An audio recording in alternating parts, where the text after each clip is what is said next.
Hello everyone! Good morning, good afternoon, happy time zones wherever you might be, and welcome. I'm Emma, and welcome to not what I advertised, because I said I was going to be starting Axiom the Verge today, as was obliquely voted for on my Twitter poll, but Streamlabs doesn't want to work with it, which is a shame, because I spent like half an hour sat on its intro screen reminding myself how banging the soundtrack is, so I will definitely be playing that at some point once I've worked out how to make Streamlabs cooperate with it. DM me Streamlabs, I just want to talk. So for now, we are going for the runner-up in that poll, which is the ever-wonderful Pyre. For those of you who don't know, this is effectively a hybrid of sports games and visual novel. It is by the... I can't speak highly enough about them, the wonderful Supergiant Games, creators of Bastion, Transistor, and everybody's favourite Smash, Hades. This is their third game, and I feel their most underappreciated game, because I think it's brilliant. Like, honestly, top tier game. So I thought I'd share it with all of you, and also because I've been really easy to replay it. If I play badly, that's because I haven't in quite some time, and I think I originally completed it on mouse and keyboard, and now I'm switching to the controller, because, you know. Yes, this is from the same studio as those three games. Like I say, this is probably their least well-known and least appreciated game, and I think that's a travesty. Right. Never am I too old. Playthroughs will be our rules, starting a new one. If the audio is bad or anything, please let me know and I will fix it. But, let's go. I think, honestly, as little as I can say going in, as little as possible I can say, because it's one of those that really kind of benefits from the discovery. So let's go. What are you doing, game?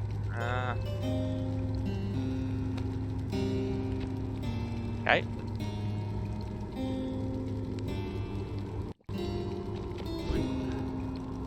Oh my god.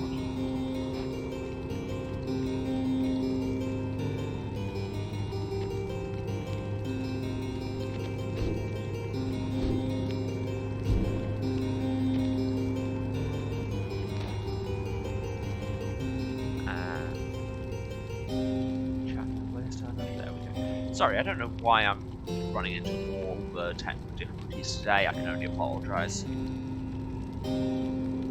Standard difficulty is fine. My mic is slightly lower than the music. Oh yeah, it is. I actually see my levels now that I switch things around. Yeah, it is there. We will see how that goes in the game. Yeah, we'll... Standard difficulty... I will have subtitles on, because why not? Let's go. This is another game that will have lots of reading for me to do, so, you know. Get used to slightly ill-advised character voices that I then have to carry on through the entire game. Also, the visual design of this, as is standard for Supergiant Games, is just top-notch.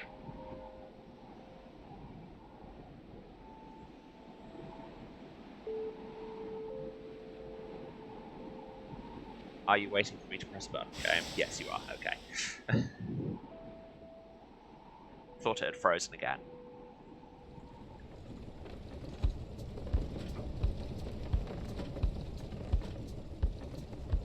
Also, as is typical for a Supergiant game, get prepared for an absolutely stellar soundtrack. Darren Korb is so good at his job. Your days in the downside brought slow, lonesome agony. Now, as you lie yielding to the elements, something rumbles into view. Three shapes emerge, each clad in strange attire. And, yes, thank you, game. I was about to explain that, but sure. You see how downside there is in orange and glowing. We can get little bits of glossary. Downside, a vast purgatory into which the Commonwealth casts its convicts and its enemies. None have been known to return from the Forsaken Land. So that's one of the things I think this game does so well, and again, this is typical of a lot of Supergiant stuff, is just kind of very implicit world building. You'll just get little tidbits like that, and just enough to kind of start shaping your view of the world around this. I think it's really well done.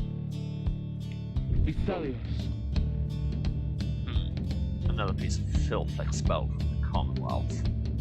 Commonwealth, a proud country risen from the ashes of a fallen empire, home to a multitude of ethnic groups, founded on principles of mercy and kinship, whose exact meanings evolved through many centuries.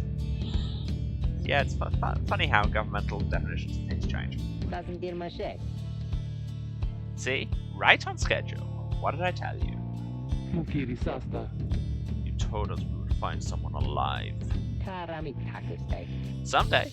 I said we'd find someone alive someday. It's not today, I guess, but don't be glum. You know, I see you frowning underneath that mask. Looks like she's breathing. The Moss Wanderers presume you are female. Interact to change this. This is... I love this, can I just say. Just... no fuss, just... these people don't know who you are. How do you think they see you presenting? And you can change that. And you can change it at any time during the game, which is super cool. I am going to change you to pronouns for the moment. Seems they still are, but stand aside. I shall send them to a better place. A better place? Name me a single better place than this. Hang on. The markings on their rags. I think they're one of them. Look at them. They're beyond our help, and we are beyond theirs. Broken, shaking, starving, probably diseased. Yep, good luck with that there, chum. See you back at the wagon. Indeed, the day grows dim. You have, at best, an hour. Understood. I won't be long. After the others leave, the man turns towards you and begins unfastening his mask. Hello, my friend. Don't care who you are or what you did. None of that matters anymore. All of us, we're equal nothings here. You are parched, and he gives you drink. You ache, and he binds your wounds. You hunger, and he gives you food. Little by little, it helps. There. Turns out you're tougher than you look. Name's Hedwin. Now, come on. Hedwin is one of the three Mars Wanderers who found you clinging to life in the downside. Yeah, we know, that just happened. You sense no ill intent as he helps you up and leads you to an old black wagon, nothing like the stately vessels that paraded Commonwealth criminals through Alabaster streets. Edward beckons you to enter the black wagon. Let's do that. This is the black wagon, we'll be seeing a lot of it. The weather-beaten wagon is as much a mess inside as out. You see the masked woman and the talkative creature taking stock of ancient books. I'm back. With a ghost. She loosens the clasps on her mask. We call me Jodariel. Jodariel, she is the most imposing of the three Mars Wanderers who found you clinging to life. And everybody loves her, me included, just saying. Because as we all know, rule 1 of game design is put a large woman in it. After that comes all the game design. And as for myself, the small one struggles with his mask.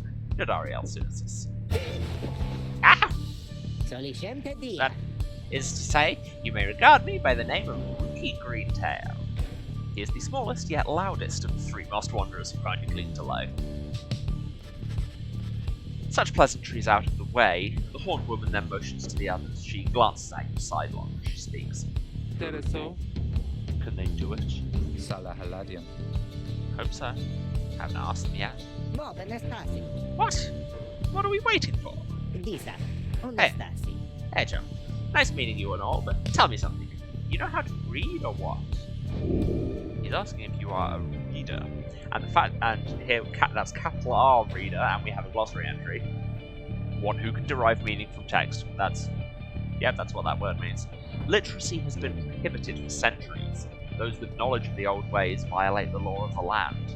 Again, like I say, really interesting world building that it will just drop a little bit of.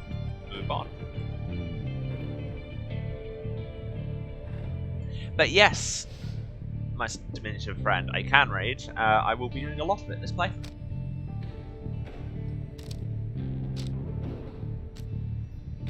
Over time, managed to learn something of the old ways in spite of complimentary. You confirm their suspicions, there's no use trying to hide it now. The green. Well then, glory days, because it just so happens my associates and I, we got ourselves some nice material here for someone just like you. Reader, you still live thanks to us. We ask for something modest in exchange. Open one of those books back there. Tell us what it says. Cogitenta. Sorry to put you on the spot like this, my friend. The exiles indicate the books in their possession. Well, let's have a look. Oh, well, we have to do it. Strange book, one of several such heavy, ominous volumes. The exiles seem very interested in them. Well, so am I. You pick up one of the old and heavy volumes bound in materials you don't recognize. This book is cool, just saying. And yeah, there's a lot of text in this journal, and my favourite thing is how it looks now. Super cool, with the reflective text and the cool font and everything. It's also really difficult to read sometimes, especially when you have the chat overlay on. But they've got a Lexia filter. Forward. A formal welcome undersigned by the 8 scribes. You, dear reader, are an exile of the downside, such as we, the 8 who wrote this book of rights. That you possess it and have capacity to glean its words is testament enough to your potential. Thus we reveal a path from this forsaken place to freedom, a homecoming in glory. The stars themselves shall be your guide. Ere the turning of the year's first solstice, seek the nearest longitude beneath the brightest of 8 as they align as shown. Arrive as a triumvirate clad in the raiments of the rights bearing this book. Oblige the voice that tells you more. Well, that's super non-specific and difficult to understand. Thanks, 8 scribes.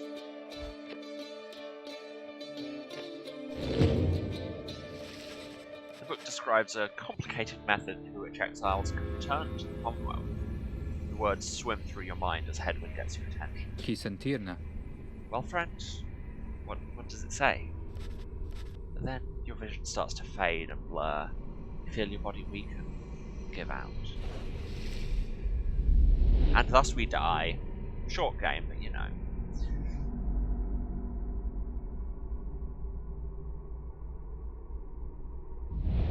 Reader! Dare you tamper with forbidden knowledge? And this is the real way you know it's a Super Giant So game. soon Here after we your have the sentence wonderful into voice of Logan exile. Cunningham. 'Tis true what the book says. You can be free again. Perhaps not you yourself, but someone worthy of the privilege. You witness now the path toward salvation. You witness the rights, the one way to return to glory. Though in your case, I hardly think it possible. Yet, by the grace of the scribes, it is my duty to inform you anyhow. Seriously, top tier voice actor Logan Cunningham can't sing his praises highly enough. If you've played any other Supergiant games, he's the voice actor for that. He's Rux in Bastion, he's Sword in Transistor, he's Hades in Hades. It worked. So it is true. Oh man. Yeah, but what now? Where'd the reader go? Veretusta. They should be out there still. For now, we have to put our faith in them. They could abandon us. They won't. You look upon the 3 of them from beyond as Hedwig then calls out to you. Reader, we aim to free ourselves. We will not grow old and die in the downside. And now I swear to you, When we get out of here, you're going to come with us. But first, we need your help. Show us the way. Freedom. You focus all your mental faculties to do as Hedwyn asked. So now we get into the actual kind of quote-unquote gameplay.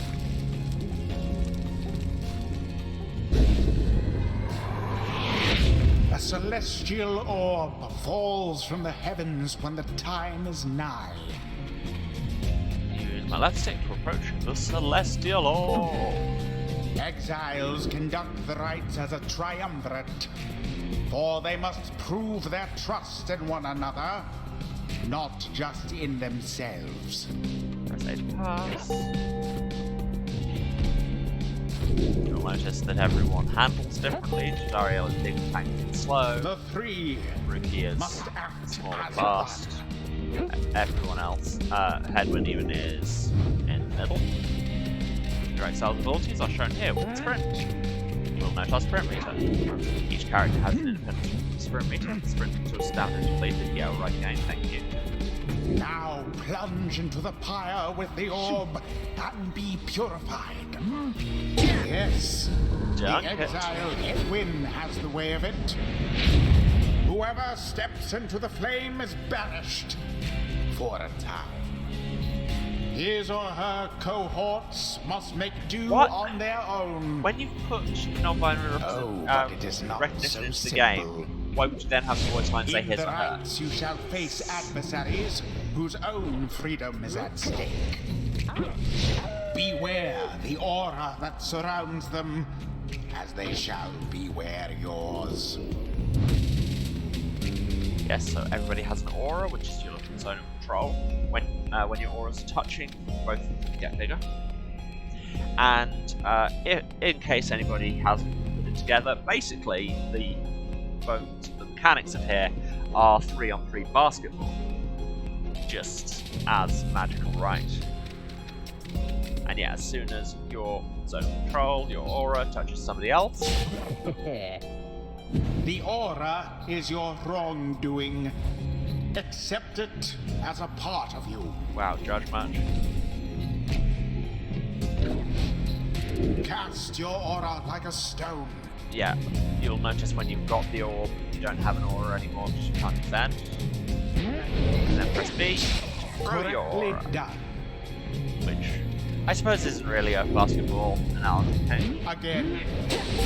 Just And if you time it just so. right, like I just did, you get A glorious powerful and performance, faster. I admit. More than I expected from the likes of you. Grasp the orb once more. The orb absorbs the aura. Then the orb quenches the flame. Now I say jump. Leap with all your strength. jump, which I will probably forget to do most of the time. Now snuff out the adversary's pyre, whilst yours yet burns. Quite an exchange. Wow, way to just walk into that.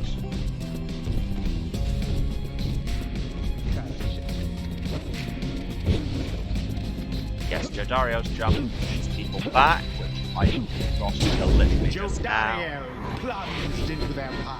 And you will notice that people do a different amount of damage. Fire.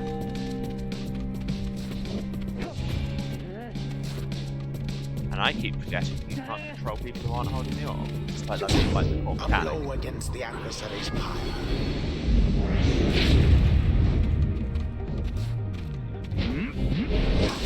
An opportunity. Double kill. Sprayed by an analog stick. One triumvirate stands unopposed. Everyone's dead. Get the The done. right is And win. complete. There, dear reader. Now you understand. So yes, that's the Or basic do bits you? of Pyre, except that it's This also bound was but a together by a glimpse visual of novel. that which lies ahead.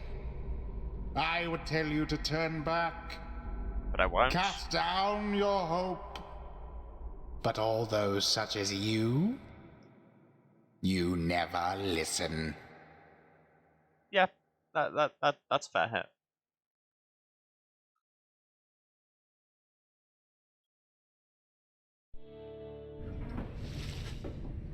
The others are still picking themselves up as you awaken. Well, that was something. Minor raz. That was our way out. Sundasze Miloshe. So now we just follow the stars, or what? Supposedly. Reader, come, let us regard the night. Jadariel leads you outside where a clear night sky awaits. Solishemta.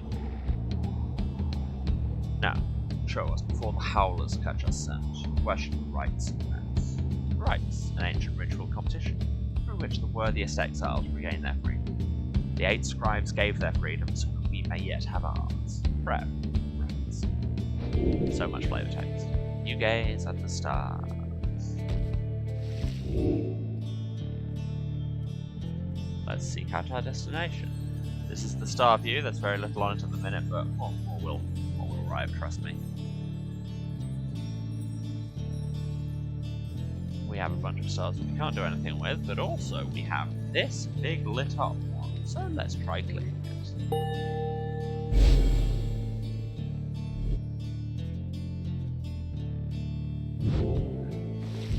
Arazetem. 200 leagues due east, the Ridge of Gaul. According to the stars, the next rite shall soon commence here. The fossil remains of the serpent type slain by Golgothanian, yet loom over those living in its shadow. Concilia. Great. And we're supposed to be there when, exactly? Very soon, according to the stars. You should be able to arrive in time, if you make haste. Indaratarios. Then we had best get started. Well, this ought to be good for a few laughs at least. What do you say, Jody? Jadariel turns to you, studying you. Damariliosta. Reader, do not deceive us. Pray we make good use of our remaining time. Mirabusta frati. What she means is, glad to have you aboard, chum. Kereamios. We're counting on you, my friend. See you inside. Freedom. The right's the key. It's a lot to take in. Fellow exiles await you in the wagon. Let's join them. And the wagon hops up and moves on. I love the design of the fly wagon. It's very cute. I mean, if I'm going to keep calling out bits of the visual design of this game that's very good, we'll be here all day. Downside Prairie. You arrive in Downside Prairie, where the road ahead is formed. There is a lack of consensus about which way to proceed. One of the Downside's only verdant regions, it only gets less hospitable as you press further north. Nubdatigra frati. I'm telling you, we ought to take the northern pass. Got an associate holed up in Hollow Root I've come to pay a visit to besides. Northern route to the Ridge of Gold goes through a small exile encampment. Every so often, tempests come and scour away the huts and hovels, but they always crop back up. Tassi. Fie on your associate. Best we head to Bloompool and avoid attention. Southern route to the Ridge of Gold goes through a humid area fogged with hot springs. Runoff from the sandfolds means no bathing in the springs, so they're just there to mock you. Ideruvina. And get stuck in a bog while we're at it. The dispute continues as Headwind listens for a while. Headwind's name is flashing. He wanders the downside in search of a way to regain his freedom and return to his home. That's what we're all doing. Loriomatas. What if the reader settled this? They mark the way, we go to that. If these rites are meant to test our faith, then we'd best learn to trust the reader's instincts on our path. No second guessing them along the way. We all live with that for now? Lapi. Yeah, sure. Aderas. If necessary. Vistalium. Then it's so. Just point the way, my friend. The stars guide us through you. You may now choose a route towards your goal at certain junctures. Well, let's have a look. So, do we want to see the person who owns Ruthie in Hollowroot or Rare Flora in Blumenthal? Let's go and see who owes Ruthie something. Seems like it'll all be totally above board.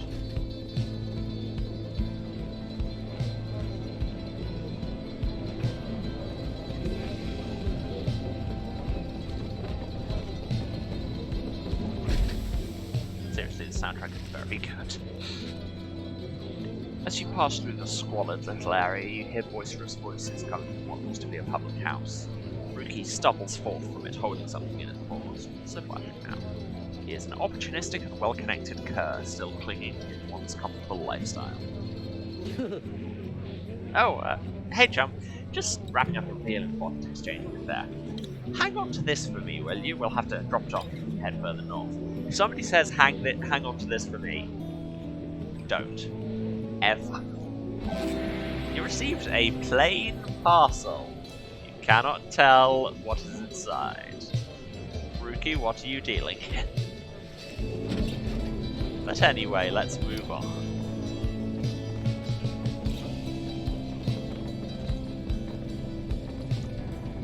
And here we have the Ridge of Gold, which is one of my desktop wallpapers at the minute. The black wagon grinds to a stop at the base of the Ridge of Gold. The others ask you to assist with making preparations for nightfall, and commencing to the right. So, you will notice we can go into the black wagon and it's got a little speech bubble on it, which means there's dialogue to be had. I know you know how much we love side dialogue here on this channel. So many little bits of flavor text. Greentail family portrait. Yes, all of your exiles will bring their own little keepsakes. There's a drive-in. There's a ladder up to the drive-in centrifuge. There's Hedwin's cooking tins. There's this sigil on the floor. There's Jodi's throw rug, because Jodariel's the best. Anyway, let's talk. Hey chum, appreciate you taking us up through Hollowroot back there. Me proxisilan. About that, are you certain that parcel will fetch us an adequate price on the slug market? Surely we could have procured some sort of rare fungus on the other way. Slug market, a crude trading post found in the downside. Commonwealth contraband sometimes finds its way to the downside where it's traded and sold. Yeah, much as I love the idea of procuring rare fungus there, Jody, you said we wouldn't go around second-guessing our good chum's decisions, right? Jodariel, she's a grim, long-time resident of the downside, grown accustomed to surviving there. Jodariel says nothing in response, but soon changes the subject. Soldiamente mal. Night falls soon. Come along, Greentail, we have much left to prepare. The two of them soon go about rummaging through the raiments and the books strewn about the wagon, leaving you to your own devices. Well, the book is sparkling at us. Because we have a new page.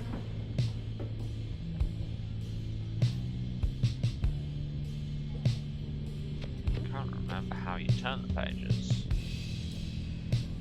Oh no, this is a whole new section. Emperor's Fall, a history of Soliam Mur, the first exile, and the foremost of the 8 scribes. Continue your journey to reveal more. And you'll note all these chapters, they all unlock in different ways as you go through the game. Anyway, first exile. In the words of Gol Golothanian, the Master General, you know perhaps the thrice cursed name Soliam Mur, the Emperor of Sar, the first exile, my liege. This chapter concerns him and those who found him. Downside. Each of us was sent to take his life, such was the hatred for him in and around his country. Yet we found in Soliam Mur a man transformed in body, mind, and spirit, a man deserving of much more than mercy. In time he named us all his scribe, he became the 8th. It's my greatest honor now to share with you his deeds. To know his story is to know the rights. Backstory. There's a lot of... I think that's why it does the kind of plot breadcrumbs implicit world building so well, is because it's clearly done with intention. Like, there very much is a concrete backstory there, they just elect not to get into it. It's so easy when you're doing little breadcrumbs like that to start kind of dropping hints that you don't have any resolution for. And everything feels a bit unfocused because it is. But this, there's a story there.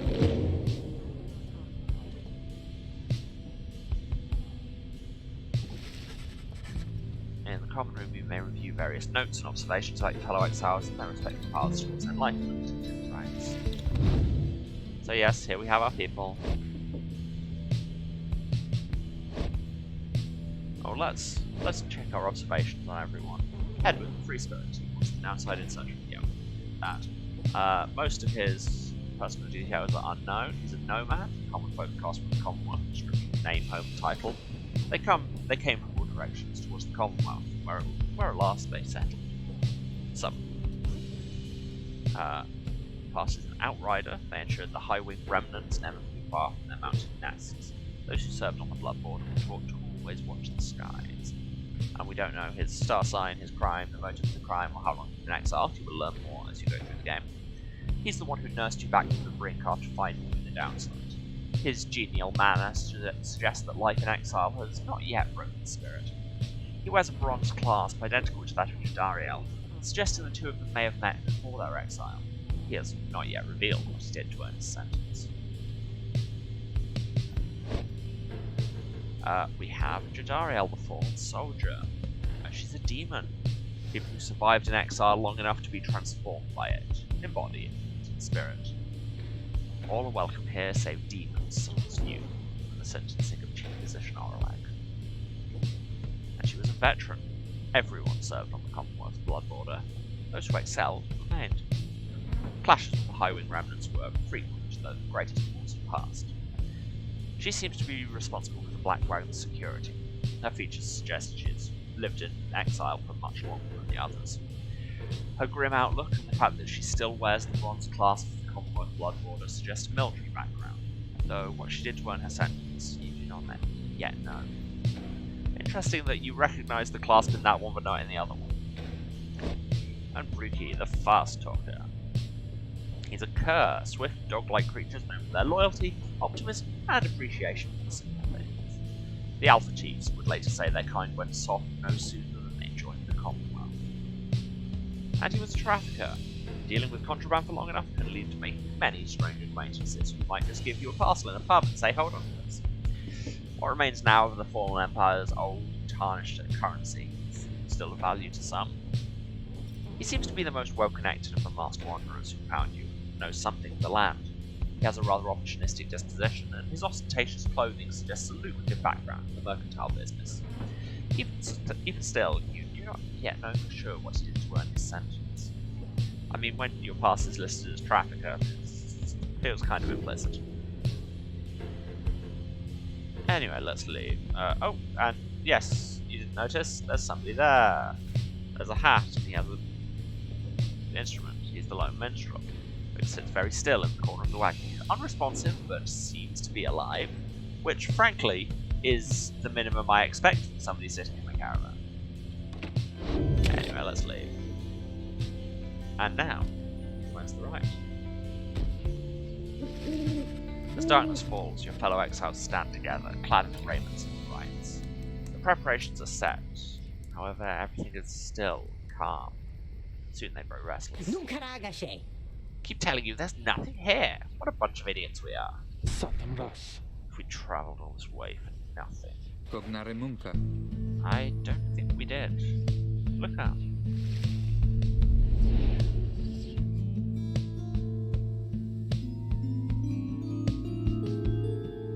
I love that design.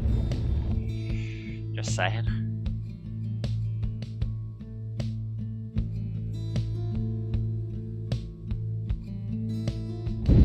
Freedom! The stars align at last. You've reached the Ridge of Gaul at the appointed time, and your triumvirate is ready. Listen to those rolled R's. Your adversaries in the rites this eve shall be the accusers.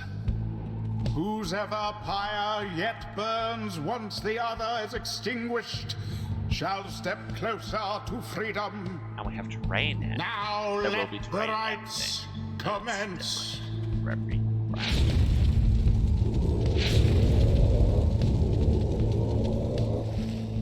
The stars are aligned and your pyre burns bright. Across from your companions appear several others also clad in raiments. Your adversaries in the rites. Sim quadre. Everyone ready. Non catigra. Let's hope so. Chumaga Versen. Be still. We have a visitor. The one whom she refers to steps forward. Yarusantemlo Santia. At last, the Nightwings grace us with their presence. The Nightwings? The name of a triumvirate in blue. It seems your fellow exiles have assumed their identity. I see that the reports of your demise have been exaggerated after all. Even I was beginning to think you were gone for good. Nobody moves, save for the man robed in gold who apostles in Mars. Die ganze Schnall. Surprised to see old Lendl again. I trust you remember my face, though you must have assumed never to see it again after the last time. Lendl? He is the apparent leader of the exile triumvirate you encountered in Portugal. Yes, he is. Never had I come so close to freedom only for you to dash my hopes. Now I and the accusers shall repay that affront. An exile triumvirate clad in gold. Their leader harbors ill will for something he thinks you did. He shoves his mask back on and takes position with his comrades. It's time. From the shadows, you clutch the book of rights and focus on the task at hand.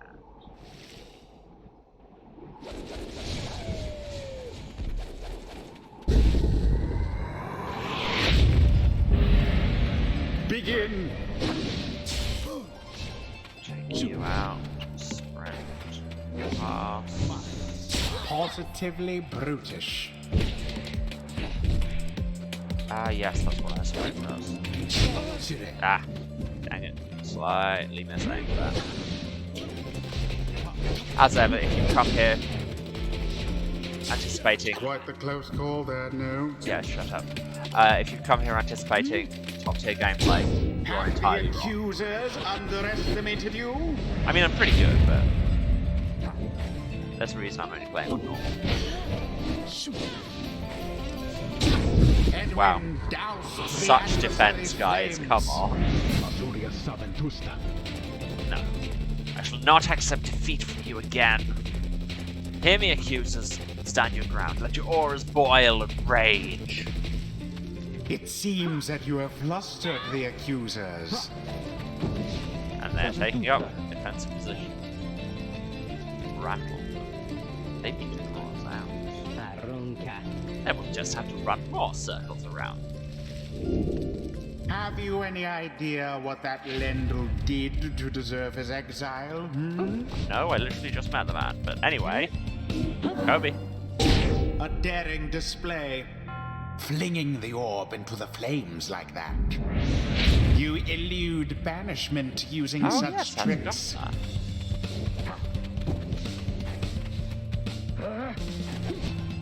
Hey, have the orb. Ah, 'Tis taken. all got in my way. That is one of my favourite tricks in this, is throwing somebody the orb so that their aura disappears. And you can immediately tackle them and take it back.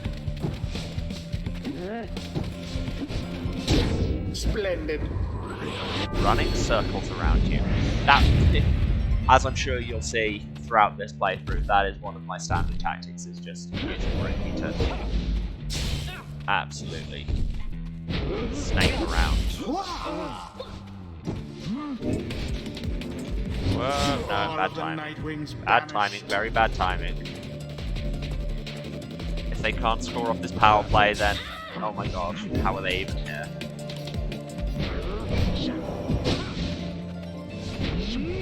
Ah, Now then, now indeed then. onward thus to greater glory. Now, Come on. end the ceremony. They're down to 15, which is coincidentally what Plankton with Rookie will take. The orb.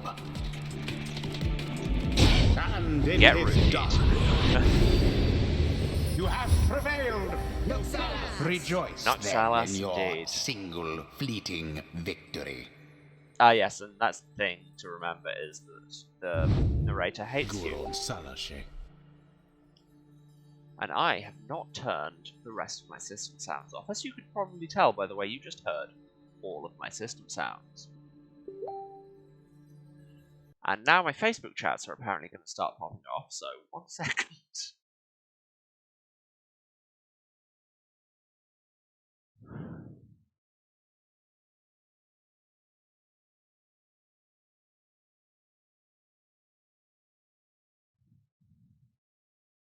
everything.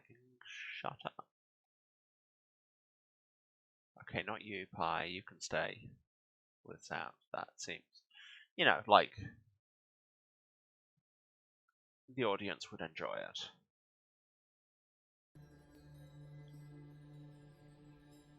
Your deceit may have earned you a hollow victory. Know this. The accusers will not forget your wickedness. When next we meet, you will rue the day. Good Scooby-Doo villain speech, man. Have you been practicing that? Bask now in the wisdom of the scribes. Everyone gets XP! The exiled Jodariel has gained enlightenment. Only the enlightened can regain their freedom. Are you good? Yeah. Wisdom was nice than this, though few were strange.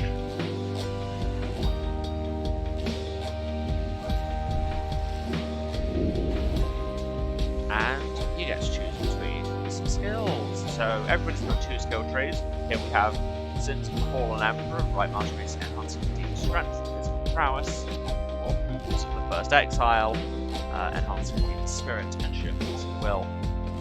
So after banishing someone, immediately recover all your stamina. Good. Or she can use her lunge sprint twice. I always like looking at the end of a skill tree to see where I'm aiming.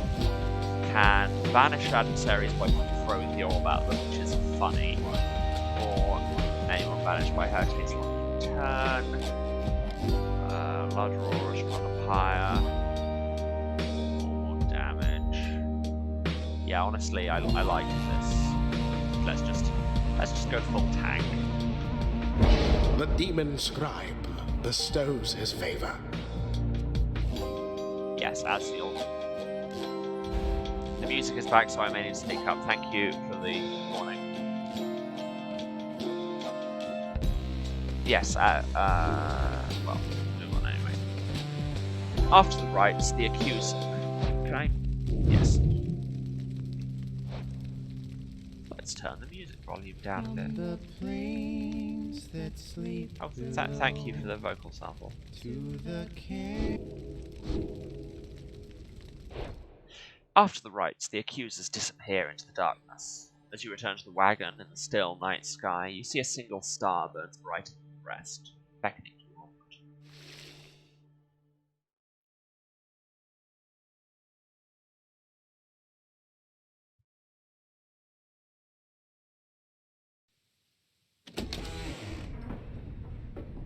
Smadonashe. Well, my friends, what can I say? The rites are real, and we're in. Hedwin Hacker voice. Fideliosta. The Getting Out of Here Club. Next up on the agenda, keep chasing stars until we're free. Consilta vidias. Till we are free. Consilta vidias. Until we're free. Ahoo! Yeah, sounds fine. Might as well be us instead of Lendl back there. He's the cold-mannered head of the accused. There's no grudge against the Nightwings. Anyway, guess we'd better start packing. As the others go about their business, Hedwin turns to you. Ligoratus. Reader, come walk with me while the stars are still out. Why, yes, I will, sir. You and Hedwin walk in silence for a time while he speaks Qui up. sentirna. You have questions. Come, ask away. We need you in on this for the long haul. Hedwin wishes to know if anything is troubling you. Why can't we play basketball? You ask Hedwin why he and his companions did not invite you to participate in the rites firsthand and relied only on your guidance. He maintains eye contact and smile. Some terras. Good question, my friend. We're going to have a lot of time to discuss that, and many other things. Make you a deal. Read the stars for us again, and I'll tell you all about it on the way. You sense he speaks truly as he beckons toward the fading dark above. You can't just be like, well, I'm sure you have questions, and then as soon as somebody asks questions, go, well, you'll find out eventually.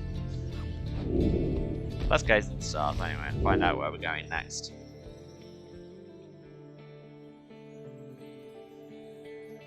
Could it be? Where could it be? I can't possibly. I was in this.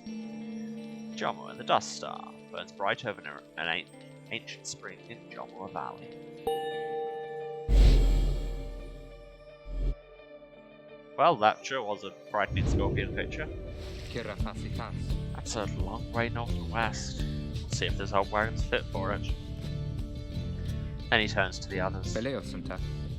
How's it going, Ricky? Simo quadre. Imps fed, wheels clean. Certavase. Status, Jody? Good on Salashe. No sign of howlers. Everything is secure. Gratiam. Good. Then get some rest. We're headed to the spring of Jomwa. At dawn, we're off. Next rite will soon commence here. The Alpha Chief hoped bathing here would cure his ailments, but it only made an itch. We've all been there. But there's more dialogue. Hello, Ruki. You find Ruki rummaging in the corner of the black wagon. Chissà, frati. Hey, Joe. You know what? It's good having somebody else around besides those two. So, come to think of it, there's something I wanted to get your take on it. You have to promise to tell me honestly. Would you say... what I mean is... he hesitates, trying to find the words. Look, what I'm trying to say is... You sense something serious is troubling him. He moves in very close, making sure no one else is in earshot. Moliocean. It's about my mustache. I've been getting some conflicting reports about it. Would you say my mustache, that it makes me look a bit, you know... unscrupulous? I think his mustache rules. Very handsome, and if anything, it gives him a distinguished sort of look. You suggest that Ricky's mustache looks perfectly fine. He grins wide at you. Couldn't agree more, chum. I knew straight away that you're a real judge of character. Anyway, got to check the wheels again for mites. See you around. If you tell him to shave there, he will. He bounds off out of the wagon. Gain +1 hope, which means he will come back from battle quicker. Yeah. See, compliment people on their facial hair and they get better at basketball. That's just science. Let's continue our journey.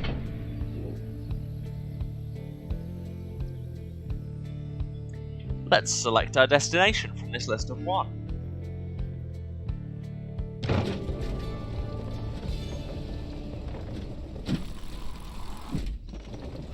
I love the way it just full-on Looney Tunes jumps over hills like that. It's very pleasing to me.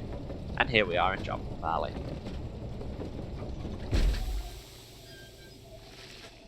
The climate here in Jomwa Valley is hot and uncomfortable.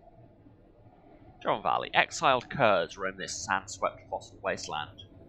Among the 8 scribes, the Alpha Chief Jomwa Many-Mane took a special liking to this region.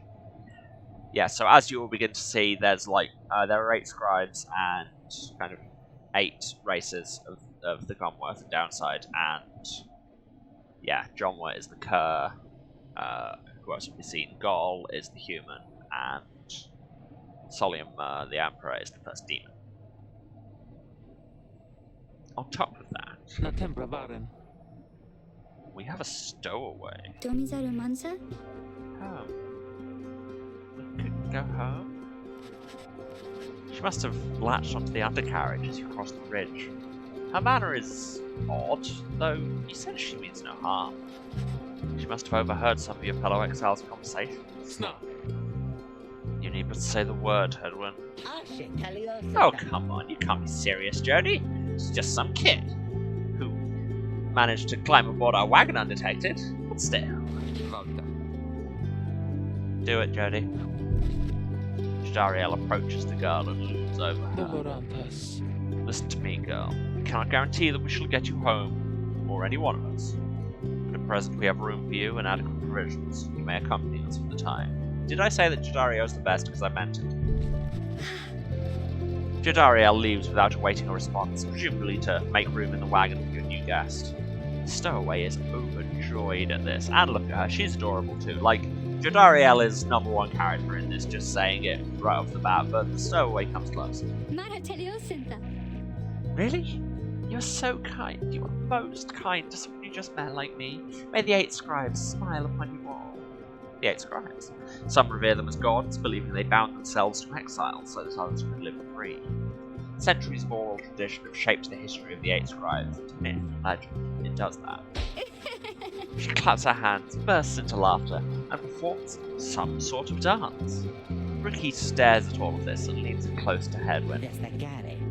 Hey, so, what gives? First the reader, now we're taking her along. What, we're gonna take in every might-bit driver we find out too? Nomen cara. Easy, Rookie. I think he'd want for us to bring this one along. Who, Sandalwood? I thought you said he asked if we find someone to fit in every type of mask. Near as I can tell, yours would fit her just fine. Sandalwood. The apparent name of some mysterious informant, that's all we know for now. Kim verita. He asked that we use our best judgment. Besides, we send her away, she'll go telling anyone she finds about us. We can't risk that right now. So, can I come in? It's very hot. I'm a little thirsty and a little tired too. Fare grazie, Tam. Yes, you're welcome here with us. One question then. What do we call you? Well, this is embarrassing, I think, but I don't know for sure. It's just, back home they call me lots of names, like the colour of my hair. They made fun of you just because you got grey hair. That's it. And my name, it rhymes with grey. My name. Oh, it's just, they call me a lot of names. You sense the girl is struggling to recollect a certain name she felt best suited her. Yep, you can name her almost anything that rhymes with grey. And I do like in this that they use the ambiguity in capital R reader. Because yes, it's about literally having literacy, being able to read the book. But also, as you see a lot of the time in this, where you kind of sense into people's thoughts, and it means book reader, but also mind reader. Which I think is a neat little thing.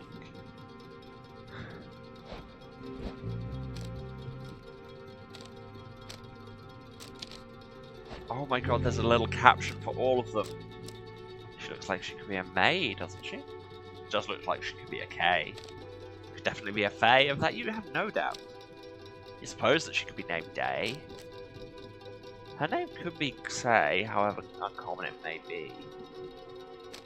She looks like she could probably be a Shay. She could be a Ray, perhaps, as well. She looks like her name might be Lay, you suppose. She could go by Che, perhaps. Or perhaps not. She looks as though she could go by the name of Nay. She could maybe be Tay, couldn't she? She looks like she could be a Jay, for sure. Gay the Grey was perhaps how her tormentors made light of her. This one can't possibly be right, can it? Yes, you can just name her Bay. Yeah, I think we're going to avoid the obvious bits of calling her Bay or gay, homosexual, gay.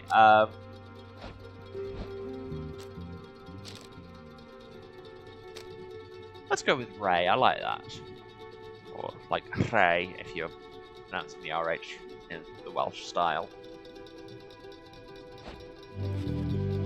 He suggests that the stowaway girl's name is Ray.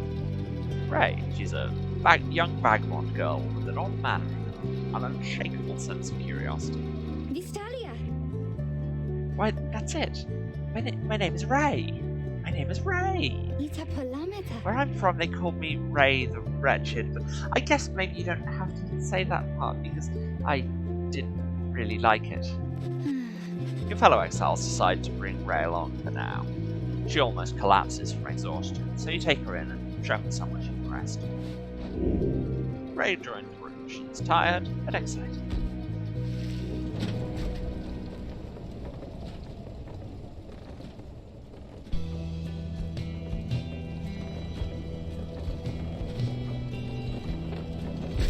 Seriously, this music is so good.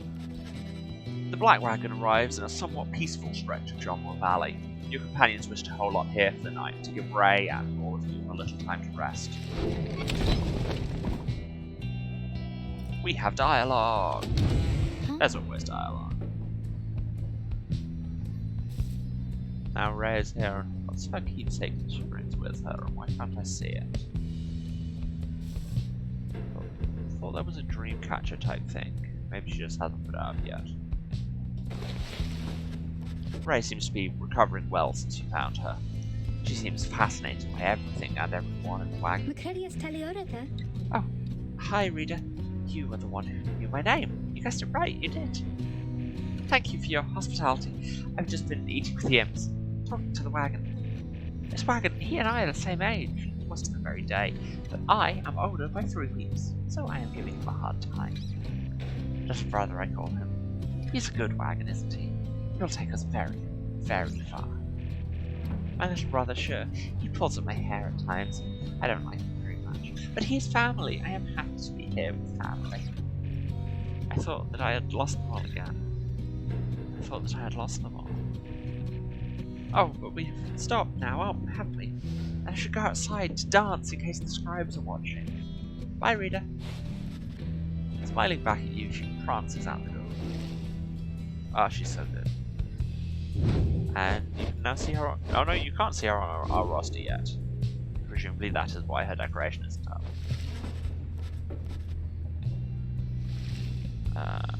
Cool, didn't mean to click on you, didn't know I could click on you. Let's consider our options. Your fellow exiles are taking a moment to unwind. She's delightful, but that backstory, and yep! Glad you picked up on that, because that train of thought will be back. Your fellow exiles are taking a moment to unwind. Jodariel motions for you to join them. Let's get used to your new life here, Rita. We seldom get such moments of reprieve.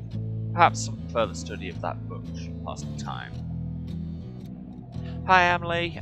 Yes, the new game is not Axiom Verge, as I advertised everywhere because of technical issues. This is Pyre.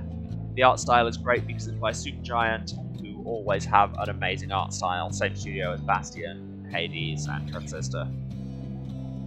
I love this game a lot, so welcome aboard.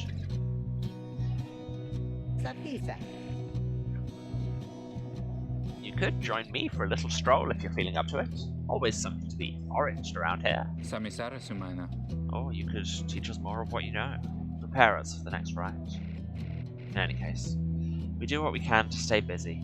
Keeps a sense of isolation while at bay.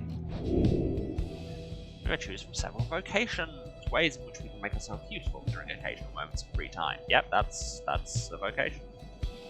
If you haven't played Hades yet, not to shill for a game that isn't even the game I'm playing, but Hades is so good.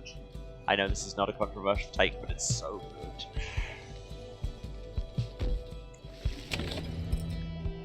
So we have a choice here. We can go foraging for stuff.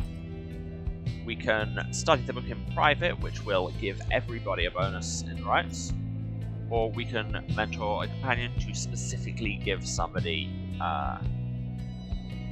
experience. I can't remember what the optimal build is. Thank you for the story rundown, Charities Lady.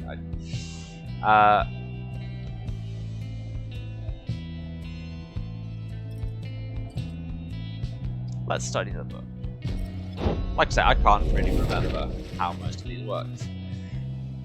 You'll find a relatively quiet clearing to study the Book of Rites with undivided attention. An ancient manuscript revealing a mystic path to freedom from the downside. For centuries, the teachings of the 8 scribes have been passed down through oral tradition alone, yet this reading is illegal. Through greater understanding comes the reader's influence. Attribute bonuses you bestow upon all of your fellow exiles who participate in the rites. The triumvirate whose reader is well attuned to the book has an inherent edge against his adversaries. So we can read Teachings of Wisdom for extra hope, which means people can recover from banishment quicker. Or for some prowess for quickness, which makes us quicker. Innate mystic power for presence, which gives us bigger auras. and we cannot yet study its fundamental purpose and get glory, which increases how much damage we do to the Pyre, because we need to do everything else first. Yes, I think, like with each of the routes here, it's most effective to lean into one of them, so since I've chosen it now, we'll probably go Book of Rites. Let's get our aura a little bit bigger, because if we can edge out people, it means you, like, normally you get two people of the same race running into each other and they both get banished. Increase your presence a little bit, and you won't. You attune yourself to these strange and mystic properties of the Book of Rites, embracing as much as possible that which cannot be explained or truly known. Inspiration comes to you in a flash, whether from the book or from within, you cannot tell. Gain reader's influence, tenacity. Everyone has 1 + 1 presence. We be tenacious. Let's continue.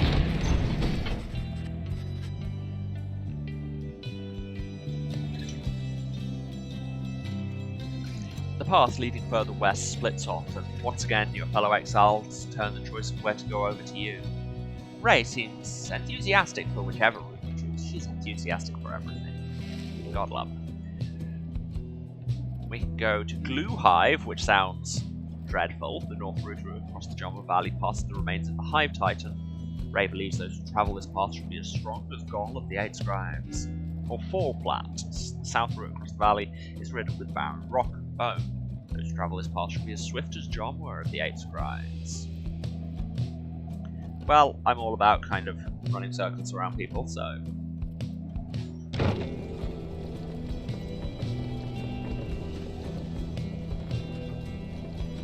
Horse City? I've missed something there. Ray is behaving stranger than usual as you traverse the desolate sprawl of Fall Flat. Even the wild curs of the valley avoid the oppressive heat of this place. Would have been nice to know that before we went down. Oh, glue. Wow, yeah. You're correct, that was a bad joke. This was the path that Jomma Manymane ran across so many times. Can you not feel his presence, him and all his friends, here in the sand, and in the air, and all about? Jomma Manymane, 6th of the 8 Scribes of the Book of Rites, known as the Brave, or the Alpha Chief. An Alpha Chief that united the Curs under a single banner, and charted half the known world. At first you pay it little heed, though. Later you observe your fellow exiles seem to have more of a lightness in their step. Perhaps it was the previous day's rest that did everyone good. And I love the arbitrary skepticism. Well, this can't possibly be the influence of the scribes / gods / whatever, despite all the other magic going on. We get +1 quickness. Gotta get their buffs. And here is the spring. En route to the spring of Jomwa, you hear all about the roaming slug market, which appears to be nearby. Rookie insists you take a look after you settle in. Yeah, especially because we've got an unmarked box to sell him. We have a new page revealed, but first let's check the slug market. Hey guys, how's it going, Mr. Greentail? Been a while and all that. Hey Ron, it's going.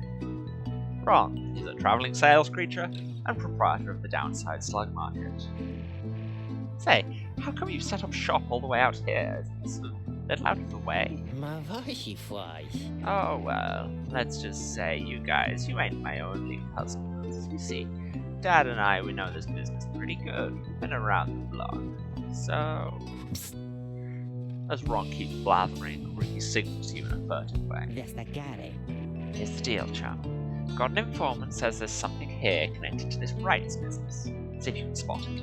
Should be able to pawn some of our stuff to make the trade. And don't even worry about Falcon Ron. So, anyways, you guys got something for me or what? That plain parcel you got there, I can take it off the pause if you want. Well, that's literally all it has value for. Hey, you know, I'll take it, Mr. Greentail, though you drive a pretty hard bargain. Now, you're gonna take something off my hands here, or what? So, here we have, yes, I'll take the thing you want me to take. Ash and Coal, you automatically have more health on your Pyre, which would be really good. Kurtang, the holder deals bonus damage. Lunar Blast, while carrying the orb faster, but super expensive, wow. Or Moonfrest, after being banished by an adversary, you have a 30% chance to come back immediately. So yes, thank you. That's a one-of-a-kind finger you just got there, you know, and you got yourself a real good deal from me as well, so thanks. Switch the roster to equip the talisman. Apparently, any one of us bozos can get a little edge out of that thing during the rides. I mean, just a question of who gets to try it out. Everyone can have a talisman, which is just a thing that does a thing. Probably Rookie, because he seems like the most likely to get banished if I try risky plays, because he's the squishiest. Anyways, Dad over here, his feet, you know, we've been having some trouble with his feet, getting real something or other from all the hooping around. So you see, Rookie indicates to you that now would be a good time to depart.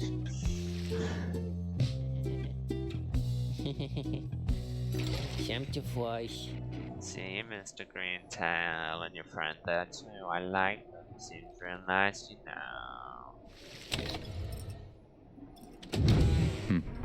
Anyway, let's go back to the...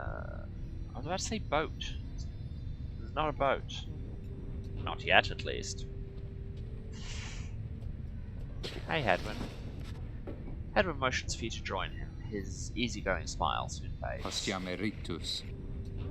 You asked before, how come you can't conduct the rites yourself? It's a fair question. I wanted to respond. It's not that we don't think you can do it. I told you when we met, you don't think you look. Thanks, question mark? It's just your connection to those books, to us. We need your guidance out there in the field. We can't do this ourselves. I've made that clear. Pyre. You've made that clear. You're our reader. Out of all of us, you have the most important job. Nor do we have a substitute if you decide that job's not for you. He pauses for a moment. Then his expression softens. Vistalium. Look, we'll help each other to get out of here. And as for the rights, we don't want you to feel left out. Every time we go out there, you're right there with us as far as I'm concerned. Nimkaranam. Anyway, I'll leave you to it. Thanks for hearing me out. He nods to you in a reassuring way as he departs, leaving you to consider what he said. Or to read this sparkly book. The Last Emperor, in the words of Golgolthanian Master General. How many nations did I scour in the name of Solium? How many countries fell before our spears and blades? Such questions mattered less to me with every passing victory. Our legions swelled across the land and our dominion grew. The Emperor Soliam paid all this little heed. He only tended to his personal affairs. Our legions relished the autonomy. You did not know that the Emperor cared nothing for his legions, nor his people. He cared only for that which was before him. One day he learned of such a thing as to befit his name, vowed to seek it out. Backstory.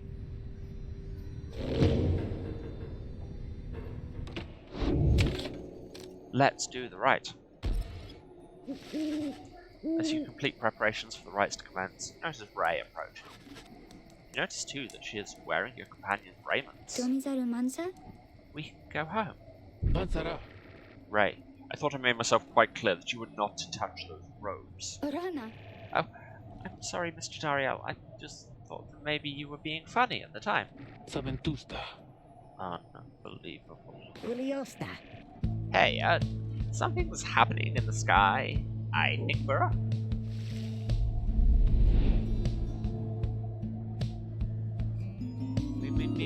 Me.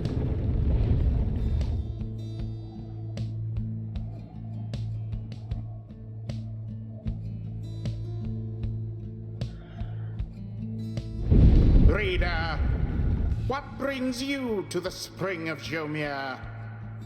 Why, it must have been the stars. Thanks for Although it seems that the your AR for triumvirate now pronouncing it right. numbers 4 exiles, not the expected 3. The rules of the rites were not created for you to besmirch. Prepare now to confront the fate. Well, that's a big old dead They scorpion. still honor the traditions of the scribes, and surely have been longing for this chance. But first, you have a choice to make. The sky burns bright once more as your next adversaries in the rites approach. Their apparent leader is a bent old cur who regards you with a formal bow. Yes, At his side is an intense young man. so much now, Fatiomen. I hail you, exiles of the Night Winds, and I'm grateful that you chose to grace us with your presence once again. I am called Dalbert Oldheart. This is my son, Alma. He's an honourable old cur bent on upholding the secret traditions and rights of his son, and he is the dutiful foster son of Dalbert Oldheart, and is very protective against him above all else. Not tandem, father. We need not greet them, father. Rare Rimnayas. We shall face you in the field this night. May the victor's pyre burn eternal. But first, we offer you a token of good faith in show of appreciation of the Night Wind's return. Dalbert approaches you with something in his paw. You sense his motives are sincere as he hands to you a small talisman. Got a tailwind crest. Makes people quicker. Thank you, Dalbert.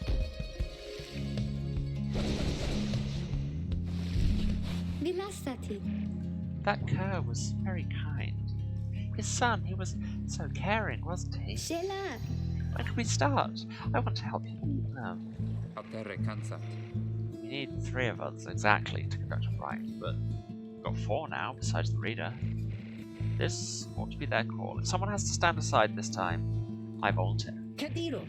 No volunteering, Charm. It ought to be the reader's call, remember? Ira Ligaratus. Very well then, reader. Who shall it be? So yes, you only get 3 people on your team, Now let us begin. and somebody can have this crest once I point out who's playing. And also, we can look at Ray's bio now.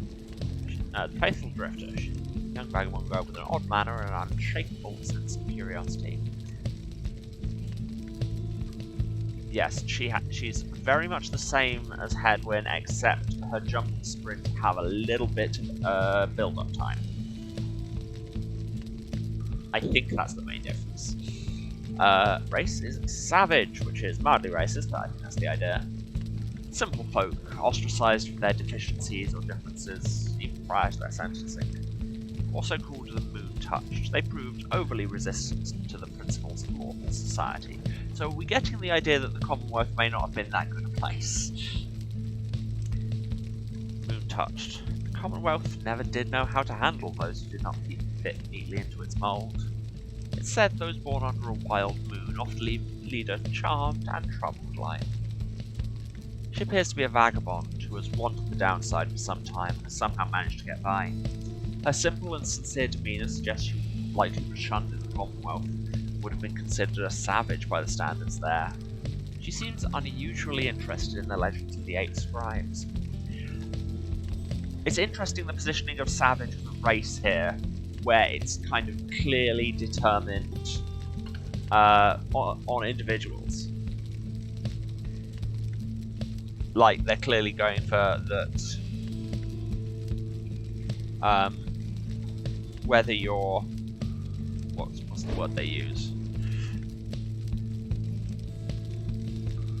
Okay, but whether you're a person or a savage is not down to, like, the circumstances of your birth or anything, it's just if you are not the kind of person society has use for, which is very, like, capitalism. Anyway, Ray, you can have this new thing. It's shiny, you'll love it. Ray. I love that they have actual voice clips of Logan Cunnington saying all the names. Damn it, why didn't I call her gay so I could just have Logan Cunnington shout that all the time? didn't think this through. Oh, me? Thank you. Thank you for believing in me, because I think the scribes do too. Hedwyn said he'd sit out, so that's fine. Jodariel. As you will. Rookie. Don't have to tell me twice, chum. Very well. Okay, I'll have other chances. I think you did the right thing. Nightwings, I trust you are all well prepared for these old eyes, yet see that the rites shall be commencing momentarily. Are you quite ready too, my son? Esprage, father. I hope so, father. Here now, let me show you. Let's play Wizard Basketball. Begin. The power of the aura. Yeah, see, you see that little wind up on her sprint. The first dousing. But then it's really quite fast once it gets going. Princess Heyo! Zap indeed.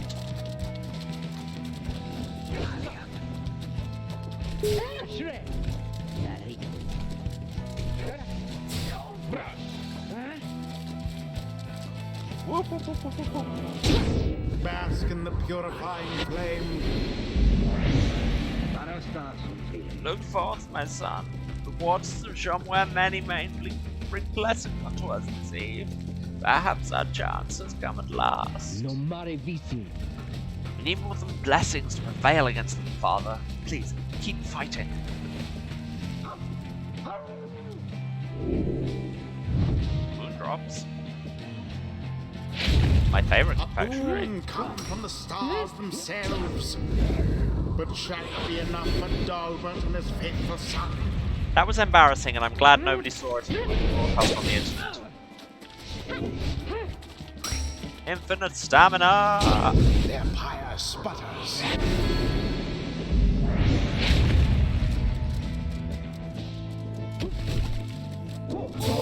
The orb. Oh, way to completely fail to evade. I do. Spectacularly done. Why, thank you. I thought so. Your victory is at hand. No, no, no, no, no, no, no, no. Oh, Deftly thwarted drive. very close. And it is done. Not quite perfect because I had that really embarrassing drop in defense, It but was a glorious performance, I must say. yes. Perhaps you shan't be quite so fortunate next time. Satava? Are you done? Cool. Yeah, one of the mechanics of this game that I will mention before we go much further is it hypes itself very much on the fact that there's no game over. Whether you win or lose, you can lose every right and still get through the story because it just becomes a story about losing at the rights. There's nothing you have to do to win, which is, I think it's cool. Oh, so then we did it, didn't we? Perfect. Indeed. Terrestrale. Kind of feel bad about that Dalvin, though. Exiles of the Nightwings, the dawn is yours. May you earn your freedom. Haliprale grandas. But Father, the dawn might have been ours. We failed. I failed you. Nonsense. We are the Fates. We do what is ordained, and nothing less. An honourable triumvirate determined to uphold the traditions of the rites. Led by the cur Dalbert Oldheart, with the help of his adopted son, the savage, and helpless. Wow, there's a good guy name for you. Now, let us go, my son, for I am weary once again. There is much to learn from this experience. Everyone gets XP. It seems the up. exiled rookie opened up his eyes a bit. See that, chum? This old Ricky Greentail's got some fight in him yet. So we have speed and fortune, relentlessness and fervor. Double jump or does 5 more damage. And we're building jumping into dunk and then come back, or can jump a third time. Yeah, no, I am absolutely doing more damage because that's what I use him for. A blessing from the Alpha Chief himself. And can't navigate to it here, but if you caught it as it went past, the headwind didn't get XP, but you did get a little green bar on the experience, which is, I believe, double XP the next time until you book bar. So it's a good catch-up system, and encourages you to keep rotating. Right. Hello. Excuse me. I mean, would you excuse me for a moment, do you think? Se dame frunca. You're one of them. What do you want? Father needs me. Salah haloshiamas. Oh, I'm sorry, I think that I forgot what I was going to say. I'm so embarrassed. Lorigase nirudas. What's the matter with you? It's against the rights for us to even speak like this. Ser tabas talia? I did not know that, I don't think. No one said anything like that to me, but then all this is very new to me, and so I thought maybe Cruce taricta. you could not be serious. Shela. Yes, I mean, I like to laugh. I like to laugh a lot. And you, how about you? Halibrale crandas. This is a Nightwing's trick. Father told me not to speak with any of you. But I just... Ah. I have to go. Visalia. Wait, Alma, wait, I think that was your name. Was that even your name? Wait.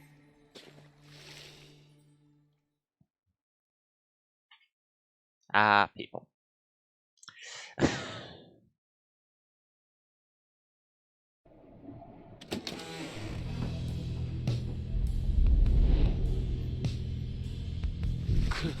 As you return to the wagon after triumphing over the fate, you notice Jodariel tense up on the ground. Negaro. Where did he go? Se fam? Who? Wait. Sleeping guy? Sommiret. The minstrel. He's gone. You see, it's true. There's no trace of the lone minstrel who had been lying still in the corner of the wagon all this time. You join the others and search for him outside. Your fellow exiles have revealed nothing to you of the lone minstrel or how they found him. Do you sense their concern as they scour the vicinity for him? Nasivarum Kirat.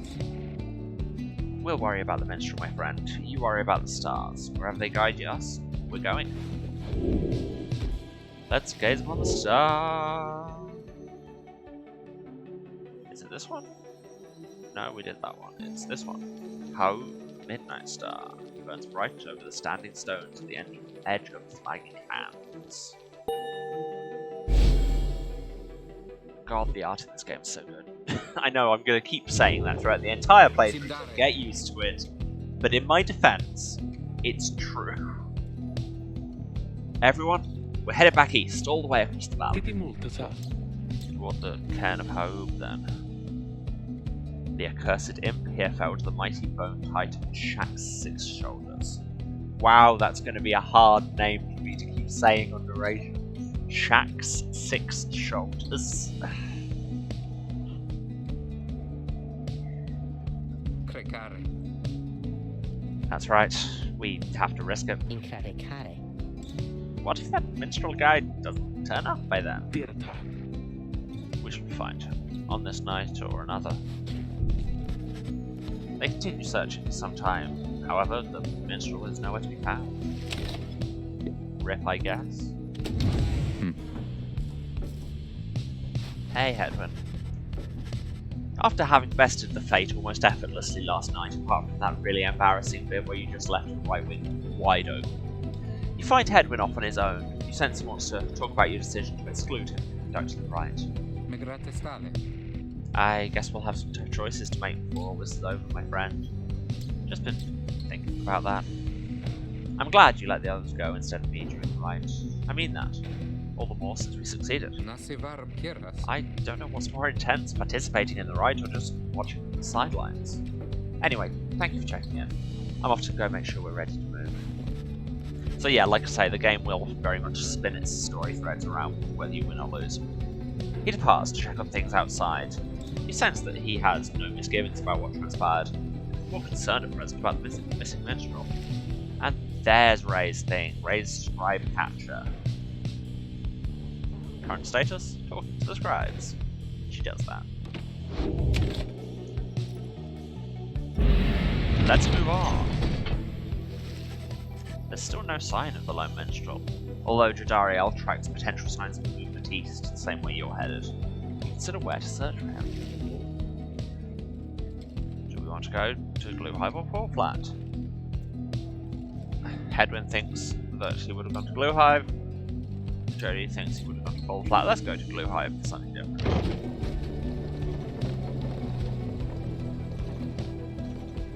We already went through Fall Flat once.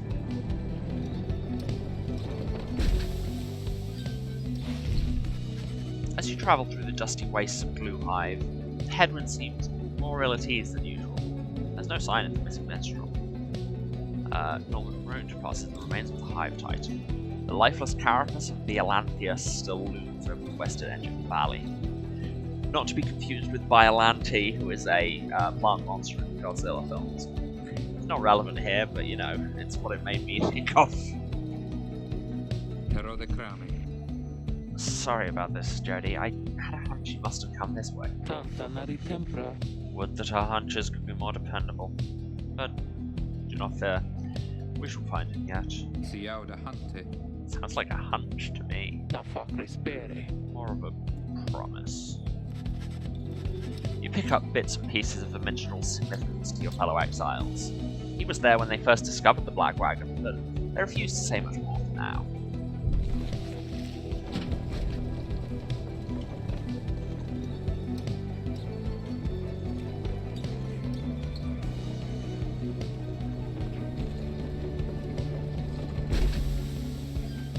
Seranta.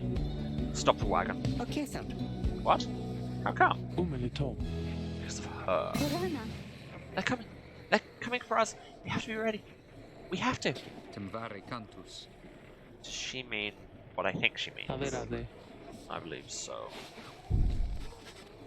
The fellow exiles scramble to prepare the wagon for what heads out there. Once you help them settle in, perhaps you can learn more of their source of concern. No new dialogue in the wagon, so let's just carry on. Something's approaching, we need to be ready. Nasigna haram.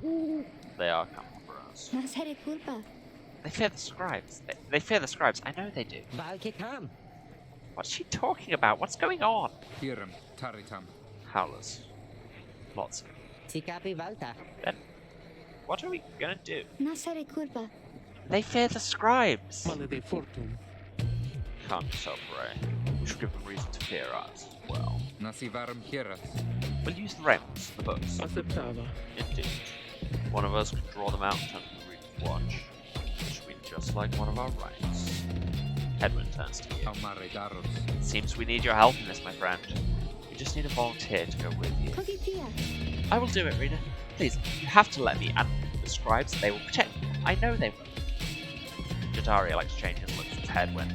Each of them nods at you as if to signal their approval. Cool, let's do the thing then.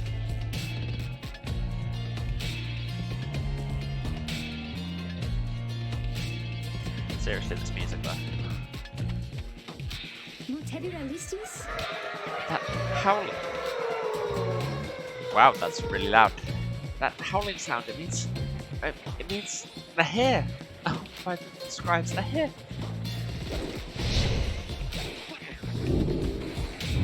Do a little bit of defense and some music.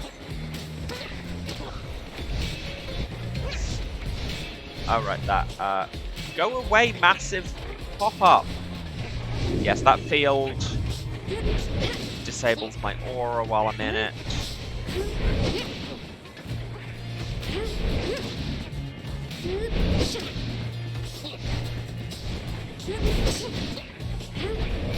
Can still cast from within it though, but no.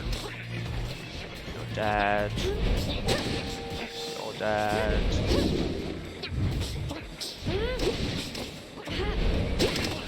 Ah. Multi-kill. Nah. That's what I get for being smug. Nah. One of them got in. No.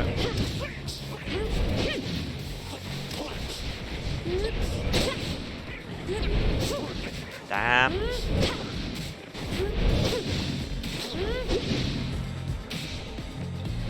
Well. Oh, I think there's many. Oh, here they come. Here they come.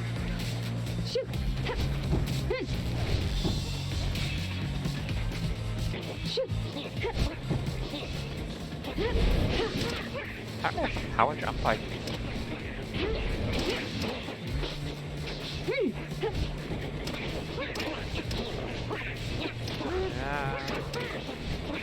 Oh god. Well, she said many more, she was not lying.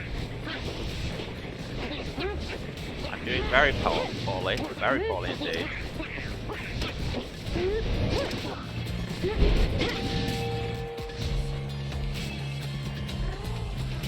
Kia Santa? Is it over now? At last? It is. I think it is. Oh, those poor wretched beasts. Huh? Just then Ray spots something creeping toward her. What? That.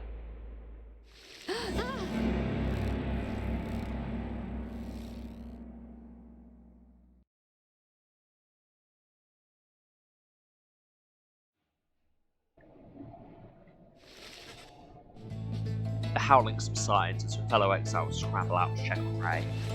You find her in one piece, along with an unfamiliar little face. Freaky indeed. Isn't he the best?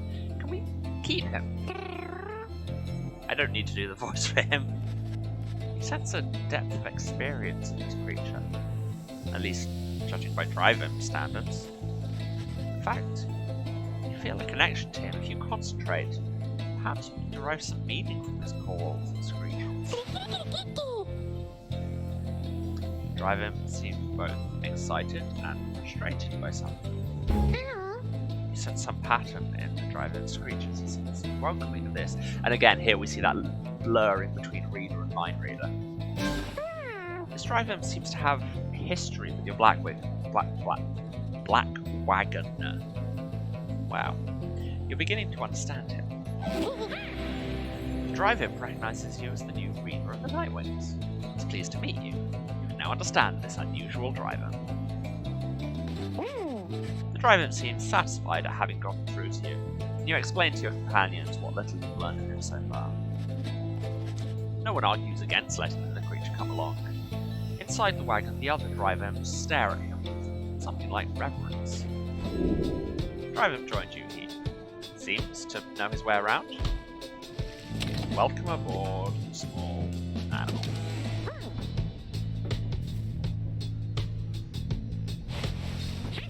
You can see the little imp has made himself at home. He rushes right up to you. Oh, he's so adorable. Your new imp companion seems very pleased to be in the wagon. He indicates he was able to find you thanks to the swarm of howlers. He has no love for howlers. They know not to mess with him either. He plans to set up a nest that should ward off any further trouble from them. He looks forward to the road ahead with everyone and believes it should be worth it. He seems to be saying he's happy to be back where he belongs, and he urges you to keep going. He bounds off towards his brethren settled in the wagon's rafters. So is that? He's not on the roster yet. Spoilers, he will be. Time to continue the journey. Or in fact, it will be time to continue the journey in 5 or 10 minutes, because it is time for me to take a break.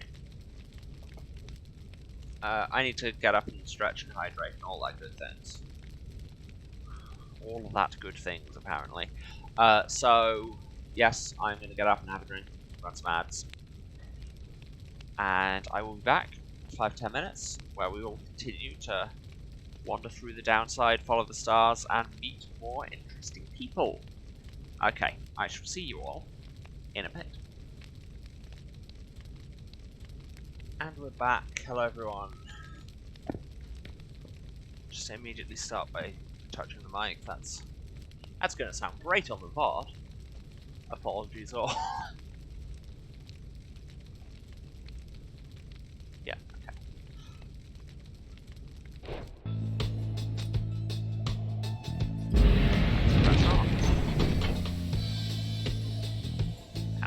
Go through Lick Sand, an arid southern pass towards the ominous cairn of hope.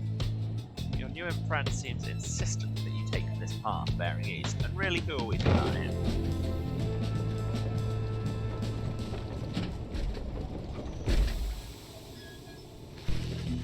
Head in onto the wagon to a halt somewhere in the dusty wastes of Shomway Valley. Temvari Cantus. There's someone on the road. Be careful, everyone. The figure watching the black wagon from afar approaches, arms spread wide, although a hat and cloak conceal the figure's features. Then the imp rushes out towards whoever it is. The imp is very riled up at the sight of whoever's approaching, though in an almost joyous way. Avistare. Tizo, it is good to see you. You found the others? Even faster than expected. Tizo is a venerable driver who seems to know the ins and outs of the Nightwing Black Road. The imp, called Tizo, appears very pleased. The lone minstrel turns towards the rest of you. Hello, we have not met, but I know who you are, or who you must be. I returned as promptly as I could. Malatia Tifisi? Have you walked with the scribes themselves? Because I think maybe you have. Pensariamita. Hello, indeed. Yada's worried there when she got. Tomraje Kralo. I should knock him back into his slumber. Kurnalo dira. I did not aim to cause you such concern. As soon as I awakened, I had to notify my clients that the nightmares had returned. He said that? Your client? Son felice. Aye, my client. Sandalwood. He is your point of contact, as I understand. You did not find his wagon by mistake. Certave Keras. So, what now? Ma certare vas. You continue down the path. That's why I'm here. When we meet my client, he shall explain. For now, you have a job to do. I assure you that I shall not interfere. But I mean to accompany you. Would that be alright? Edwin and the others exchange words. Keramitakuste. Welcome back, minstrel. Got a name? Simdase. I'm sometimes called Tarek. It's a pleasure to meet you, Nightwings. Appears to be a travelling musician, yet seems to be connected to the rites. The lone minstrel returns to the black bag and colorways that. Keep that. And we continue.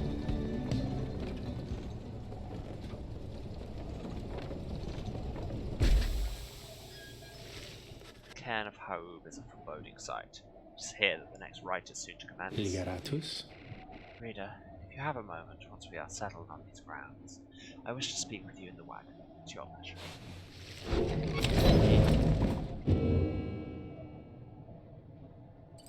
Let's check the market first. Mo, Pegasin Fies. Oh, hey guys, fancy running into you on this side of the sand, so what can I do you for? Yeah.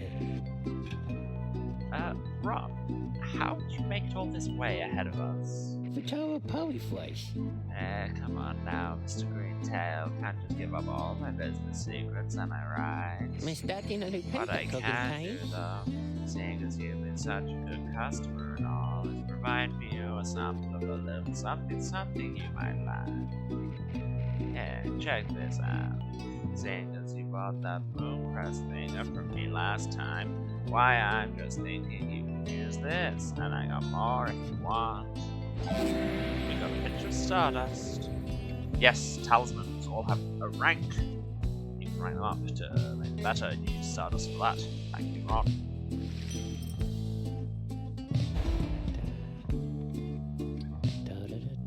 Ron will quietly sing to himself along with the music, and you can tell him to shut up if you want. But no, that's what I really don't care. He also now sells a lucrative contract. You can get money for banishing people, or just more stardust. Can I afford the ash and coal? I can, so I will.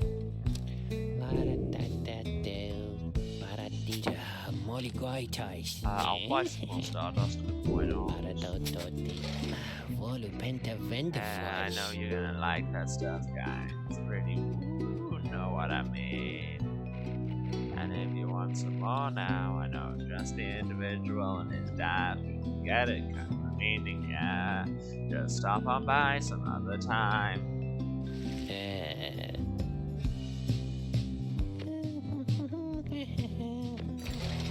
Tell all your friends about us. I already told mine.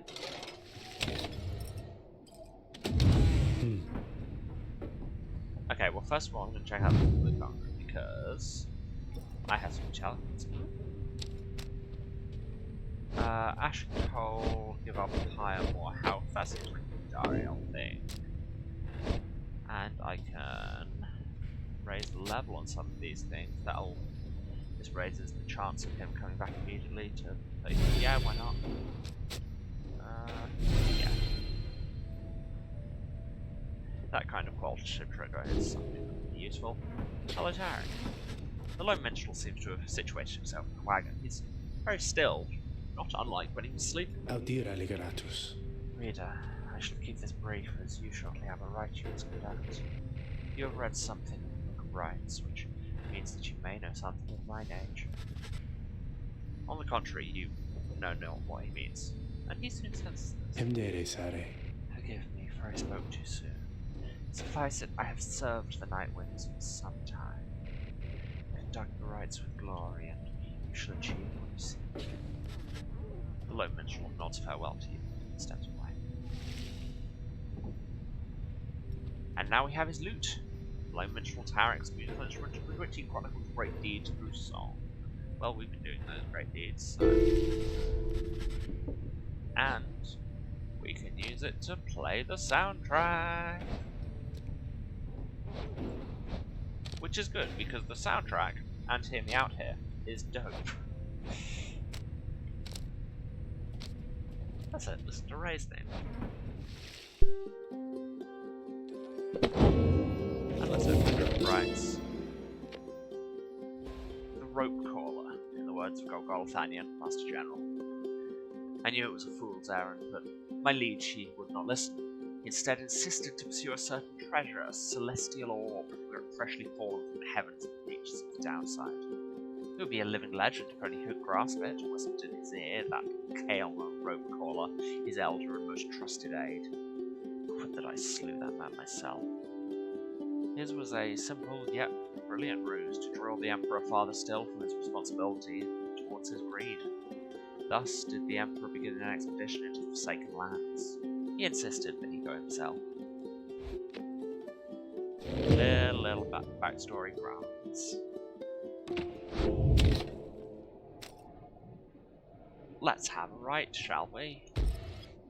You and your fellow exiles gather around the sacred site known as the Cairn of Hove, anticipating the hour that the rites are to commence again. All is quiet for a time, but then I've forgotten their theme. It's so good.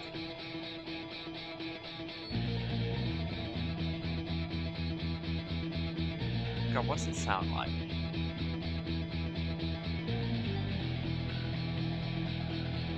It's just proper post-punk riff.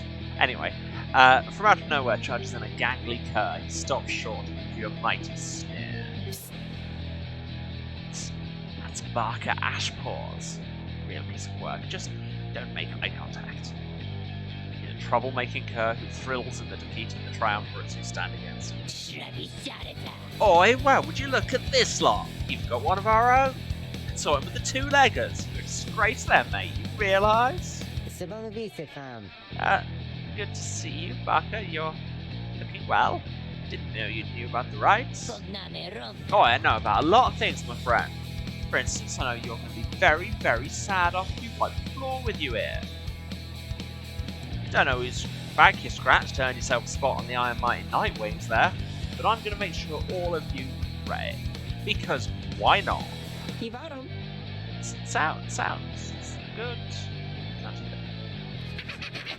The cur Barker laughs away as his pack stumbles after him.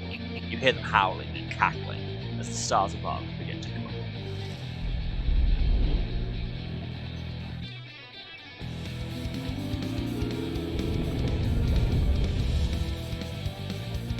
Seriously, I'm gonna keep saying it every few tracks, but the soundtrack in this is so good. Welcome, dear reader, to the splendors of the accursed cairn of Ha'ub. You shall find the downside grows less pleasant from this point. Because it was lovely so But far with first, the giant dead there's a scorpion and tradition to everything. uphold. This time you stand against the dissidents. Even now they hunger to defeat Let's kill you. Punk. Perhaps not simply to regain their freedom, but to deny you yours. As the stars shine down upon you, the pack of curs who stand against this night continue howling. Oi, come on, you lot! Let's boil some blood! Then Ruki pulls to the side. You my sister? Look, chum, I don't know how to say this, but I can't go against these guys. Just trust me on this one, okay? You sense he means it. Make a mental note to ask about his history with Barker whenever time permits. Nesitera. It's alright, Ruki. We can take care of it. Sirim Dareva. Begging your pardon, but if you need another to stand at your side this night, I have someone here whom I would recommend. Tirana contere. Do not be coy with us, minstrel. Don the robes if you intend to stand with us. Summa tara verita. Oh, I did not mean myself. The rights are not for me. I was instead referring to this little one. A creature wearing tiny raiments appears at the low minstrel's side, the vest.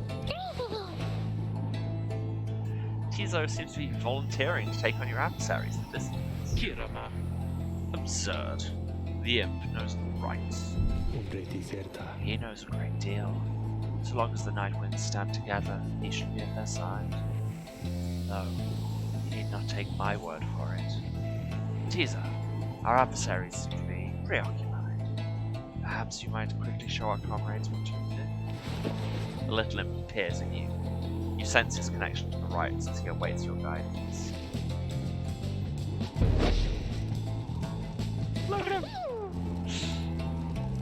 Tizo seems excited to demonstrate some of his favorite tricks. Ligeratus. Reader, influencing Tizo may take some getting used to. Here's inviting you to try.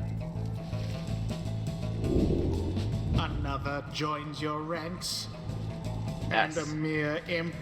So, with the jumper, Although, he can do a little fly. no, it cannot be. Then we shall see what comes of this new partnership of yours. And instead of running, he do zip. I find Tizo just so pleasing to play with, and I don't know why. Also, instead of aura, he explodes. He's a tricky one to get the hang of, but zipping is very fun. He's so cute. Can I land on top of these? No. Because this is not actually a 3D space M1 thing.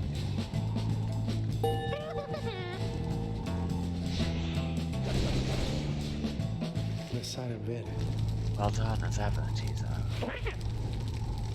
Tizo is happy to lend his support during the rites if you use his help. Pare ligeratus. Well then, reader, who shall conduct the rites in the name of the Night Winds? Now, We shall stand together here this night. I'm trying to short him a dude. My standard thing is I just take whoever is on the lowest XP so that I can level everyone up equally.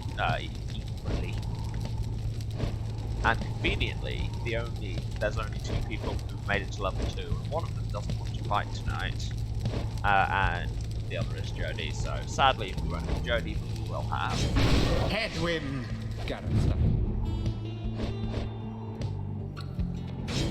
Pray. Duriostia. and Tizo. Now, may the scribes watch over us, or even help us out if we need it. Time's up, you swill. Come on, boys, let's get 'em. Well, you may try. Commence.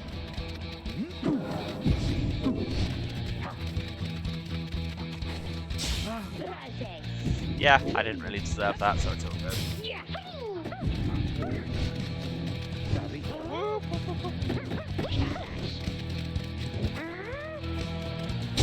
The Nightwings thus assert themselves. Seriously, Tizo is so fun to play. Too bad for that one. Nailed it. Nah. That's what I get for saying nailed it. Now, take it. Nah. No, bad times.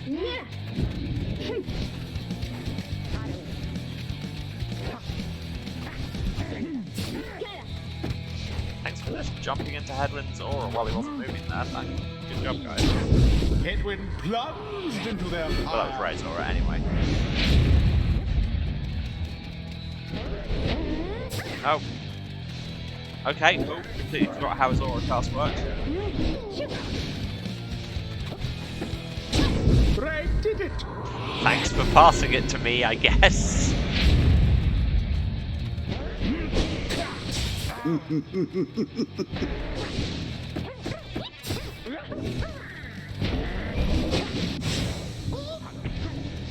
Bad time. Beneath contempt, Nope, nope, nope, nope, nope, nope, nope, nope. Ah, your pyre spies. it's fine, we can take some heads. Only HP and Master Heal last for Ray. Glorious. Banished all of them. Deliverance. Alright, you lot. That does it. No more fussing around, right? My boys and me are proper angry now. It's got every accent. Just gonna... Wow, that had no effect. Good job, guys. Your adversary Barker there Yeah, that was seems stupid. rather fired up. Whatever shall you do against so fierce a foe? A bit of a blunder. Oh, shut up.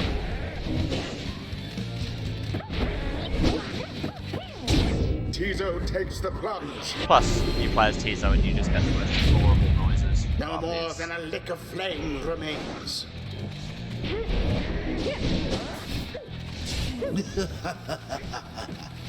And we done. It is done.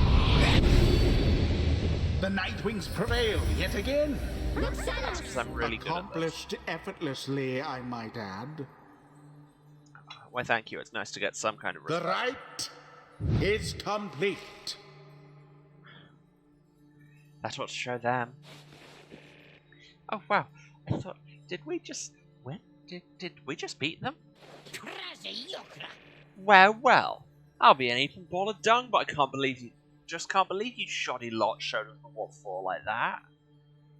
I'd apologise for the fact that he's got every British accent, but at the same time, this writing is not real. You know what I mean. My boys and I will have to take you just a tad more serious next time. Till then, you just be sure to tell old Rookie Greentail that yours truly, he remembers everything, yeah? The right do tend to teach something of trust. Edwin is level 2. I think I'm beginning to understand some of all this, my friend. And he gets the Golgolothanian skill tree, because yes, all of your people will be associated with one of the scribes. Yes, I hate to break it to you, this is this video game is fictional. This is not about real Wizard basketball. So skill and versatility, or influence over his triumvirate, or stamina, or stamina regen for the whole team.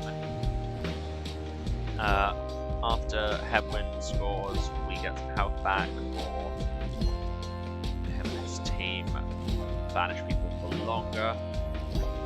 See, I like these because they're buffs for the whole team. The Master General reveals his stratagem.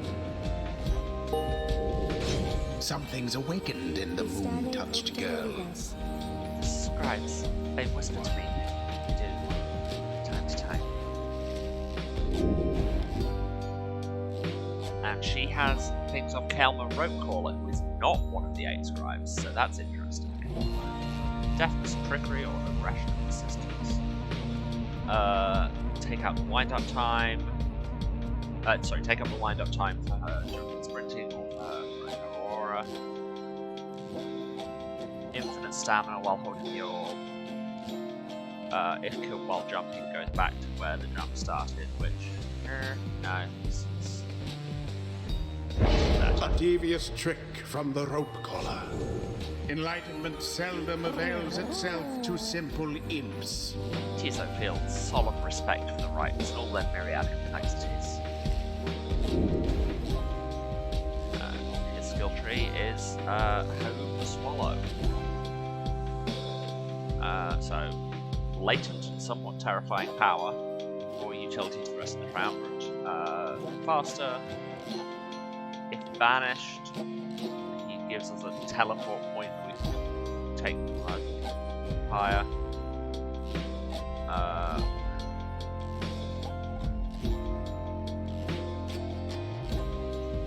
Those all seem interesting and super complicated, and I'm not going to take them. 'Tis the influence of the Let's just go with the imp passives, because otherwise I'll forget that they exist and Until the stars align.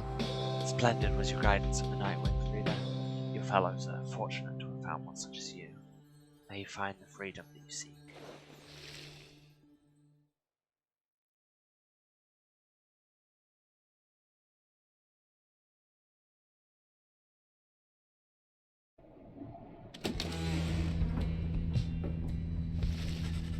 After prevailing over the dissidents in a decisive victory, you return to the wagon to recover from the night's ordeal and figure out how best to proceed. Dissidents, the triumvirate of anarchists who conduct the rites of a sheer thrill, led by the Kerbucker Ashbors. You alright, Rookie? Try to I think so, chum. I just need a little time. Didn't count on Barker being caught up in all this. You don't owe him your conscience. You'll sort things out with him. You always do. Le pare, Pyre. I didn't wish to interrupt, but the dark of night had waned. Ligeratus tamta. Rita, would you join us outside, please?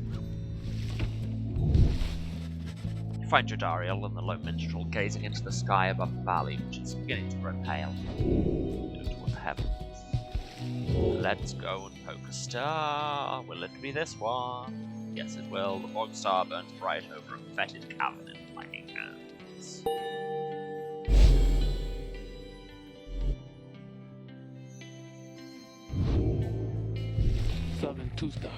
Then, just as I feared, we had to press further north beneath the valley into flanking hands. A gloom-filled, desolate region of the downside, beyond which lies the sea. A fetid sprawl of noisome, festering, unpleasant adjectives. Basically a disgusting swamp pit. Lovely. The scribes are watching over us. They will protect us wherever we should go. Had you been to Flagging Hands, you would not say such things. The scribes have surely turned their backs on that place. If I may, the bleakness of Flagging Hands shall wear upon you, to be sure. I urge for you to take what rest you can, but you shall need your strength on the road ahead. Your fellow exiles agree to turn in for the remainder of the night. At dawn, you shall have to press deeper into the downside. But first, dialogue. Oh hey Rudy, and yes, we now have Tizo's nest there. Various scraps and things laced together with bits of ribbon and fabric, topped off with a plush fish. Goals, really. You can tell something's troubling Rookie, though he seems relieved to see you. Hey, chum. Listen, I got to level with you real quick. You remember Barker, don't you? Not exactly easy to forget, though. Believe you me, I try. Well, he's got me by the scruff. I've been down here a little while, as you can see by now, but Barker, he's been here longer. He's made quite the name down here. As for me, I needed help, you understand. I had a certain standard to uphold. So, I figured he would be the one to ask. Then Ricky hesitates. But then his familiar grin returns. So what if I owe him though, right, chum? I got people back on the other side. Just between us. We're loaded. I mean, rich. My little problem with Barker soon is going to take care of itself. Just as soon as my people send the money through. Sure, I did. So, I am telling you right here and now, don't even worry about it. and I'm sure everything on that front is going to end up real tidy real soon. With that, he scampers off before you can respond. It seems Ruki owes a debt of some sort. What's on the line exactly, you are unsure.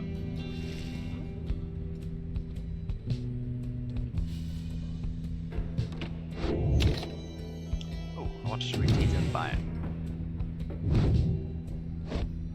Tizo, the Little Watcher.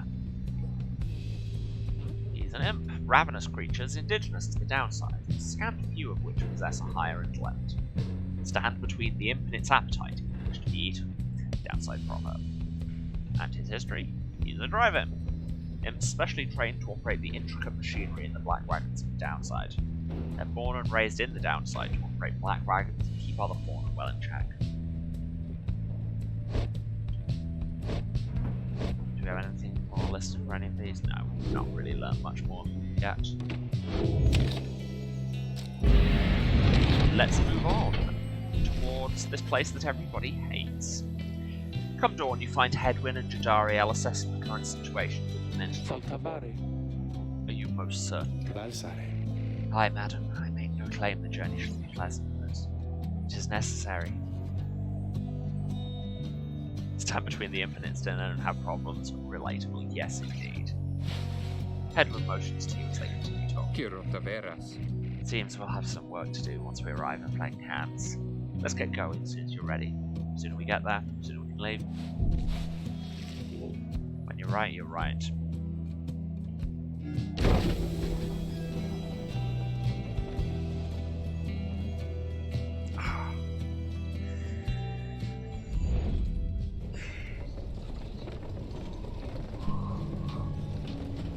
Apologies.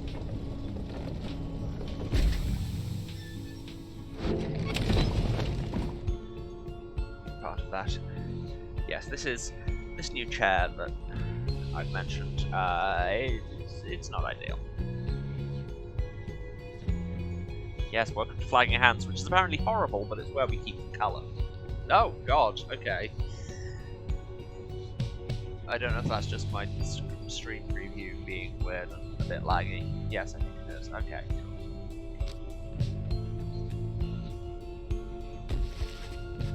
The Flagging Hands region proves as dismal as Jadariel indicated. The air is thick and foul. Yeah, like I say, this new chair, well, I say new, old, different, that I've got since the last one mildly exploded, is not perfect for my back, but should have the new one on Saturday. Looking forward to that very much. How far to the pit of Melith? A fetid den in which the witch Melith sealed the physical form of Islach Astralborn. All the way across the marshlands on the coast. Rita, would you join me in the wagon for a moment? We have matters to discuss. Jadariel and Hedwyn exchange looks. Then she turns to you. Go see what you want. Sparkly thing. Thank you for your time, Rita. I have something for you on behalf of my client. Before you is an artifact called the Beyonder Crystal. An ancient artifact connected to the rites. Should the reader manage in your eyes, present the crystal, be then a message to the language. You observe a shimmering crystal of some sort beside the rites. As you have surmised, the triumvirates you are to confront during the rite should stop at nothing to prevail against you. They've prepared for this for quite some time. The Beyonder Crystal may help ensure that you are well prepared in turn. It is a resource now at your disposal, to be used to your discretion. Gaze upon it, you shall see what I mean. It's calling me. Let's poke it. Shimmering crystal, inscribed with glyphs beyond my understanding, and apparently it's secret. You look upon the shimmering surface of the Beyonder Crystal. Some of your senses fail, though you retain a hold over your consciousness. An apparition appears before you, clad in the raiments of the rites, but incorporeal.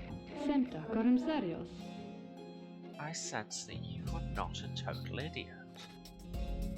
She reaches for the clasps on her mask. So, the Nightwings have returned. Oh, but where are my friends? You must be that lovely reader, please. call me Saga. She's a wraith, expelled for eternity within the Beyond Crystal, and bound to serve the rites. We met briefly before when you first beheld the work. When you were stuck inside of it, I was among the phantoms your companions banished there, no doubt stroking their egos. You listened well enough to that damned voice. Now I suggest you listen well to me. Voice, described within the book, it calls to you during the rites and reminds you of your exile, and generally isn't a dick. I am bound in servitude to you along with any idiots whose freedoms happen to be intertwined with yours. I know the rites better than anyone. I soon whip you to shape if you but take advantage of my services. First, I offer scribe trials to those friends of yours. If they can pass, it shall be worth their while and yours. It's under a series of special challenges, custom tailored for each of fellow exiles. Secondly, my Beyonders and I avail ourselves of practice rites should you be so inclined. A spectral triumvirate banished for eternity and trapped within the rites led by the wraiths of the unseen, and practice rites are rites for the practices. Or you could always come and chat, or briefly free me from an eternity of boredom. Alright then, let's chat.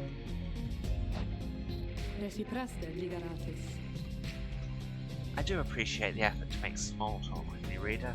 Anything to break from the monotony of staring at the void in this place.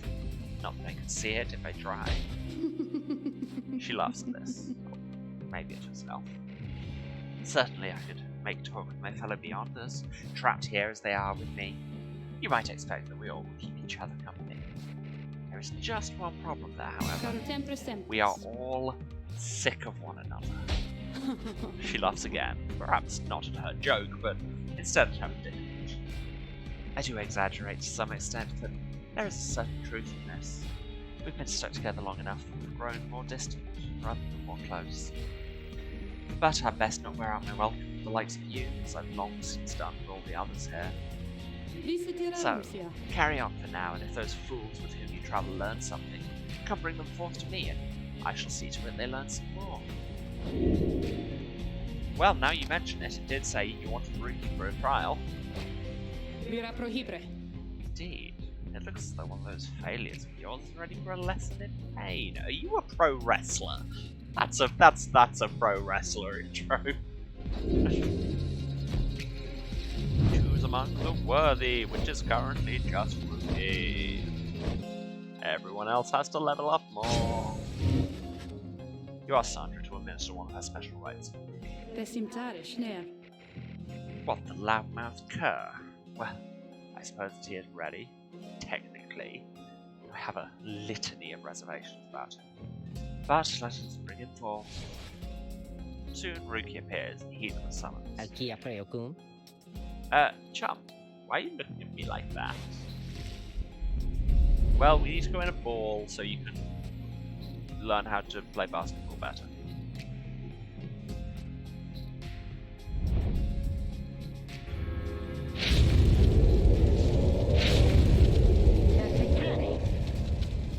Alright, what's the big idea, huh? Some kind of trick you're playing, chum? The apparition Sandra then appears and unfastens the mask. Shut your snout and listen well, cur. He wants to be here. Huh? What? Your mouth runs quick with those stubby little paws. You have much to learn if you have any intent to prevail in the rites. Let's see how you fare without the benefit of your trusted comrades. Save me, lovely reader. I am lovely, thank you. I guess it's you and me then, huh, chum? Wherever you are.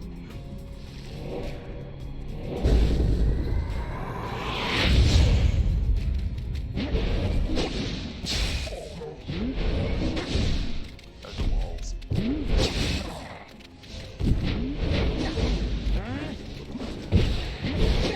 That's still a wall. Ah, dang it. So yes, these are some of the trickier bits of the game.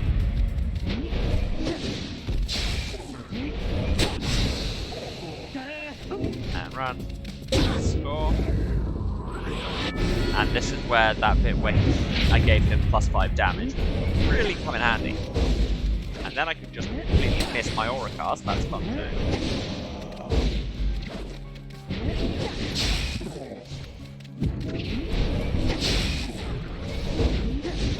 No.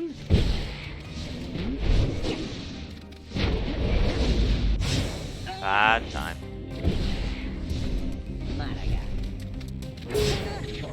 Oh, come on.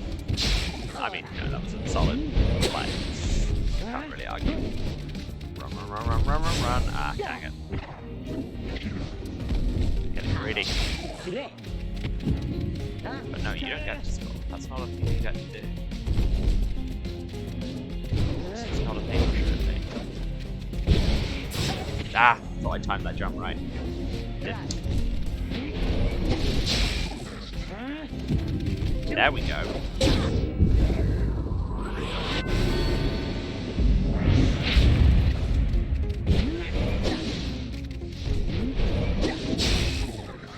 Suppressive fire. Damn.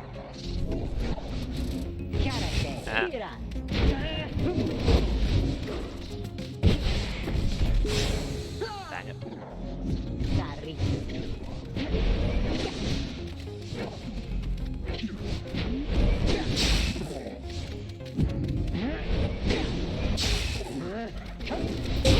And we good.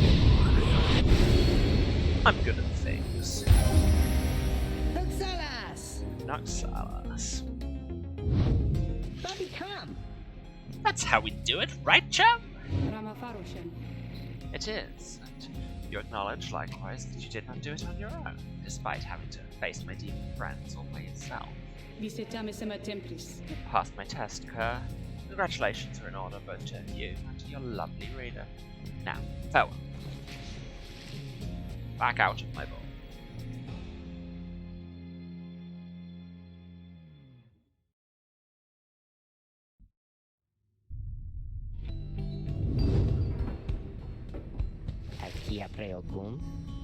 That's Sandra kind of gives me the shakes, you know what I mean, chum? Hey, what's that you got? You received John Ware's Fang. After reeking across his aura, it lingers 3 times as long as normal. Yes, thank you.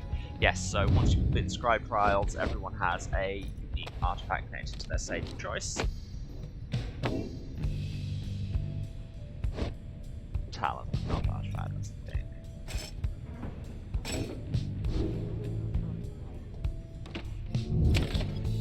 Which does slightly let down the variety of equipment you have in this when everybody just ends up using their unique stuff all the time. But hey, such is the way. You find everyone is feeling rather miserable. You sense just being in flagging hand seats away at what spirit time you've looked at. Only the MTs seem unaffected. Most of you fellow exiles lost one. Timtapelus? A moment, reader. There are several courses we may take for flagging hands. If you choose to prolong your stay, it may be worth your while. However, your companion's spirit shall likely suffer. Okay, we have 3 places. We have Cold Moat to the north route from Plague Hands across the mass grave. We got a valuable item here.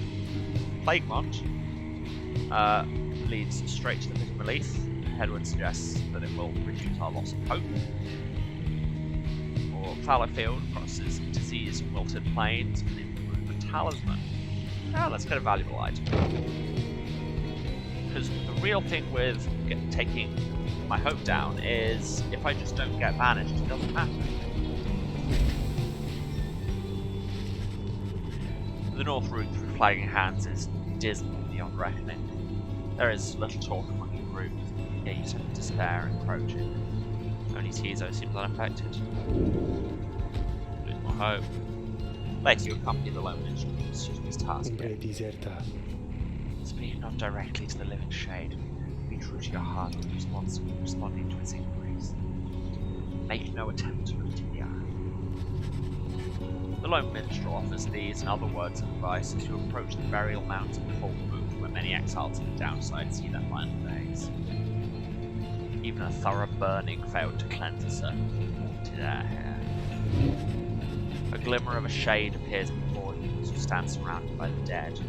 You barely see it. It does not speak, but you feel its thoughts piercing your heart and mind. According to the shade, the book that you possess may lay some of the fallen here to rest. The shade leads you to your work. You turn through the book, locating passages concerning freedom and spirit. You recite such words as seem best fit to each form you see. It is draining work. The shade resurfaces after a while. It leads you to a hollowed stump and fades away. Found a knock shrew, which I can sell for 50 at the slack market.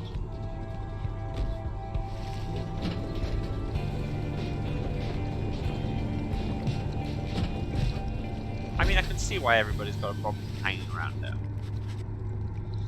By the time you reach the pit of Melith, everyone beside the MTs seems to be feeling even worse than before. You sense their desire to leave this place as soon as possible. Yeah, might as well know. I have the right anyway.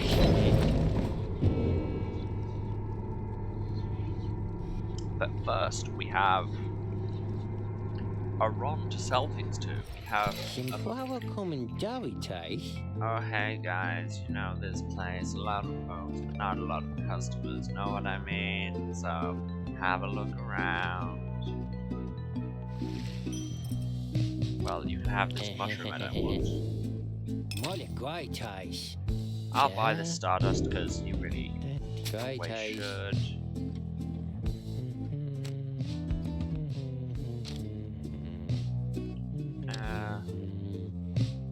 Honestly, none of those are great anymore. Must be a lucky day here, or I don't know what, Dad. In that case, I think you don't know what. Oh, hey, Jody. Let's read the book first. The Empire's collapse, in the words of Golgolothanian Master General. It was not long before the Empire began to crumble, with my liege gone, his own country quickly turned upon itself. I must admit that this collapse had started long before the Emperor's disappearance. His decision to give chase after a myth, but hastened the inevitable. All the while the rope caller stood by, awaiting such a time as he could rule in my liege's stead. He would be our people's saviour. His first charge was to organise a search for the missing Soliam Mur. Warriors, pathfinders, and scholars heard the call, prepared to seek him out.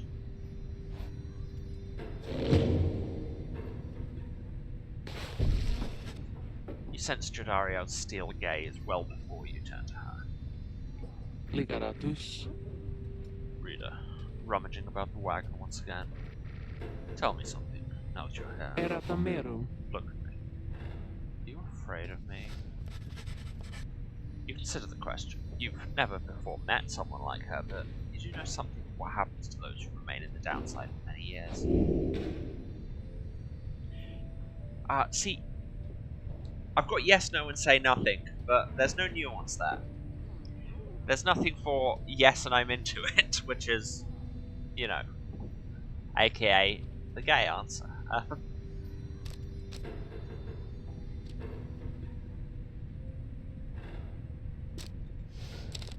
You're very much aware that she could snap you like a twig at any point. And I'm into it. I mean, now I've said it, I have to play that. You tell her in a careful way that you've done your best thus far to not cross paths with her. Not true, and wish to say in her good graces, mostly true. Indeed, it is comforting to know that my mere presence instills fear. One day perhaps you too shall grow some horns if you survive this place. That day shall be the fear you feel in some perspective. Now then, I shall go make my rounds. No! Took that the wrong way! She walks away.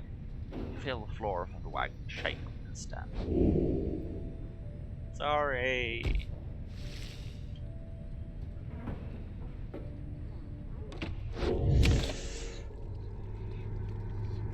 Chalk another one up for we were gay at somebody and it made them sad.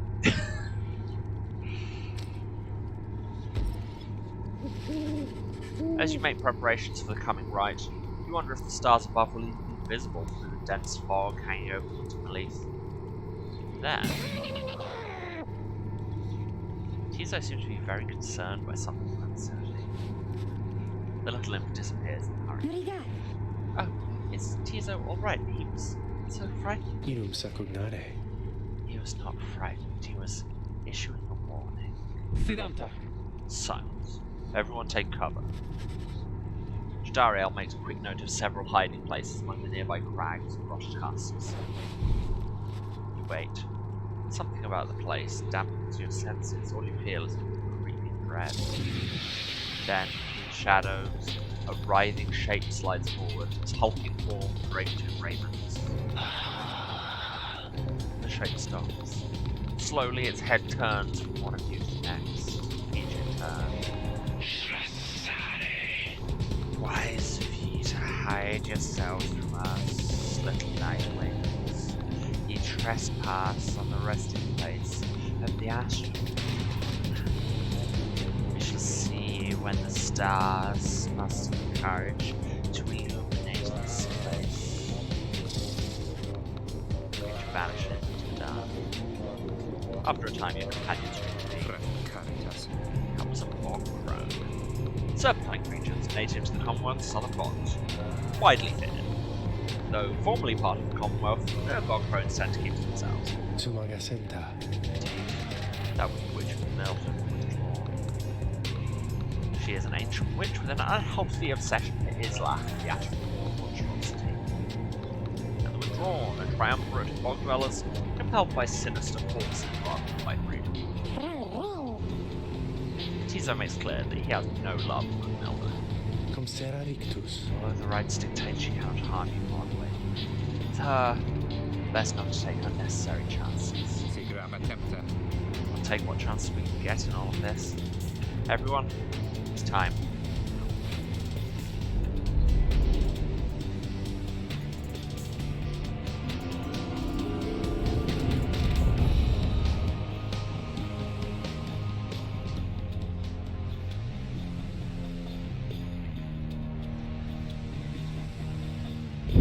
Why, you made it, reader.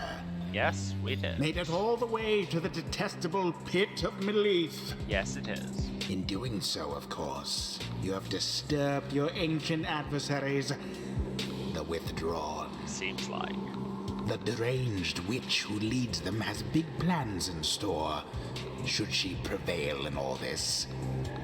Now, as you know, I normally would wish you a shameful defeat. But in this case, I wish you a little bit of luck. I hate you, but you're better than those guys. The crone of Milda sees your companions gathered by that pyre. A little flame as that shall never walk here, much less survive the night. Hear us, Islah, make the night winds suffer. Islah, a monstrosity described in myths and ballads, thought slain by the eight scribes. Even in death, the astral born yet feeds upon our world, unsated by its own scribe historian. Ruki trots forward from your ranks. Listen here, you old bag. You don't scare any of us one bit. You or your buddy Islah. Now, you doing this or what? The question hangs in the air for longer than it is comfortable. It does seem to have drawn Milda's attention, however. Ruki begins to squirm a bit. Then, Milda moves her slender fingers to her mouth. Foolish. Islah shall grow. Islah shall grow. Islah shall grow. He shall consume ye, ere your little flame has died. That we shall ensure. But Milda slides off toward her followers. Ruki remains motionless for a time. Soup? Whoops.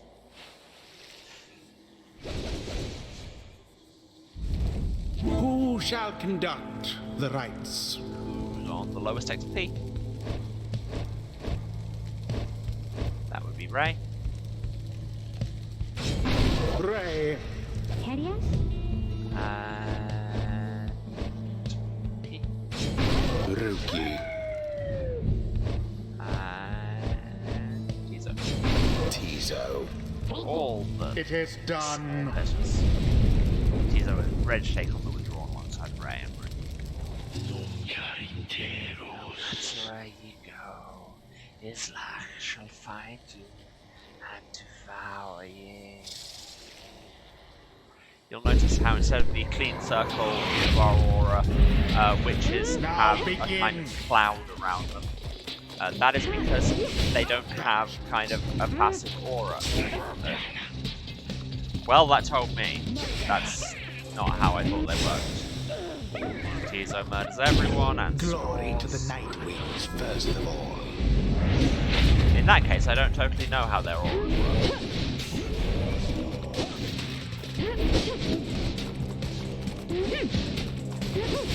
The orb taken. So it is. So it is.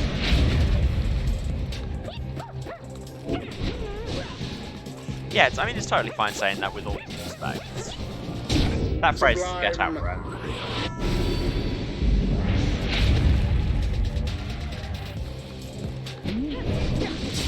A banishment. Yeah. Now that he's got Jean-Wes Fang, look how long his aura stays on screen. Great. The lifeblood of Islam, it flows within this lair, and beneath this world, his lifeblood shall engulf ye in such blackness and despair.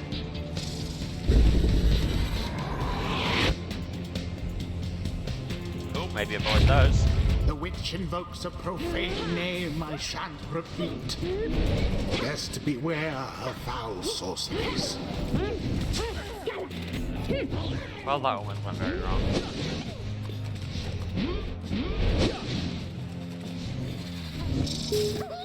Banished from this place.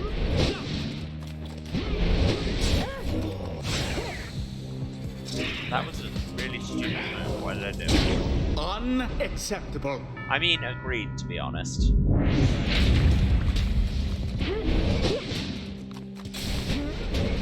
Okay, so step Alas on those. for a Bounce off.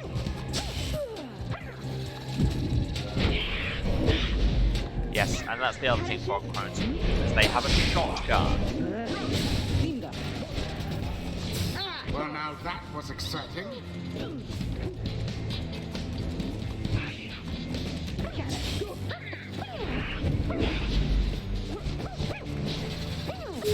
There goes Tizo. Okay, yeah, in retrospect, I think all the kind of cloudy aura of the Crones names is that it's just a shape, it's just not a big circle. Resplendent. One more. Now go on, just once more. Yeah, I said that.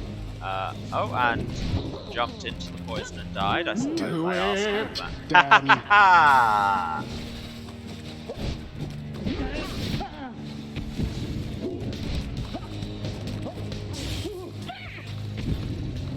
Right.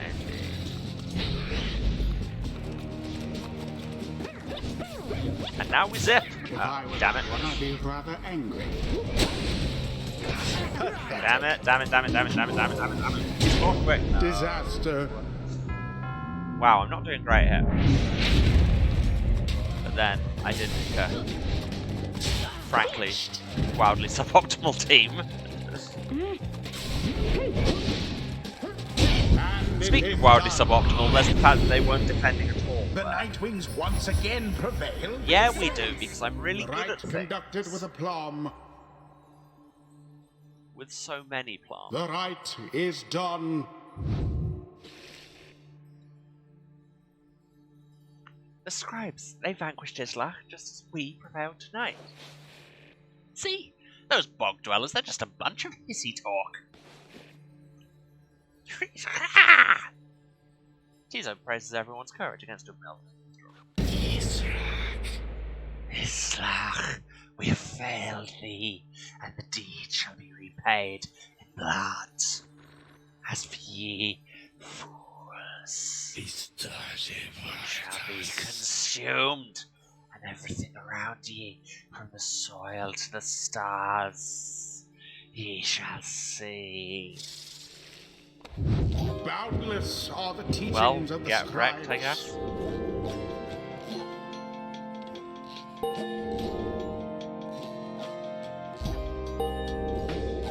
Get that XP. until the stars align.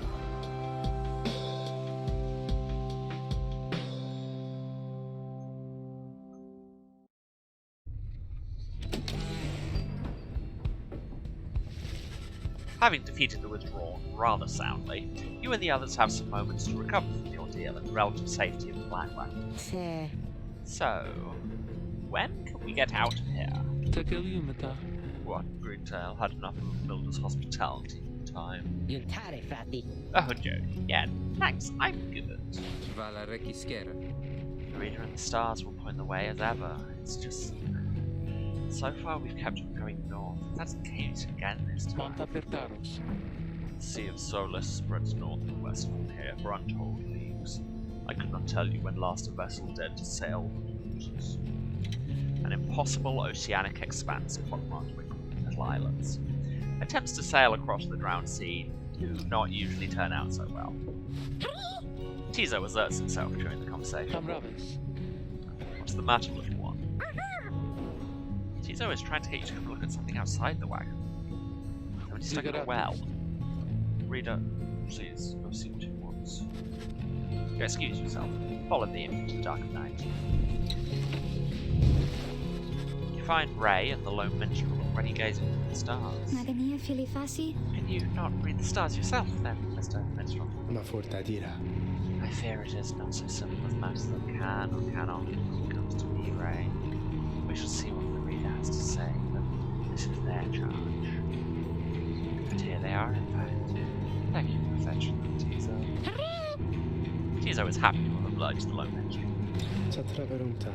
Reader, it would seem the skies have cleared to some extent. Please look upon the stars and see where they compel us to go next.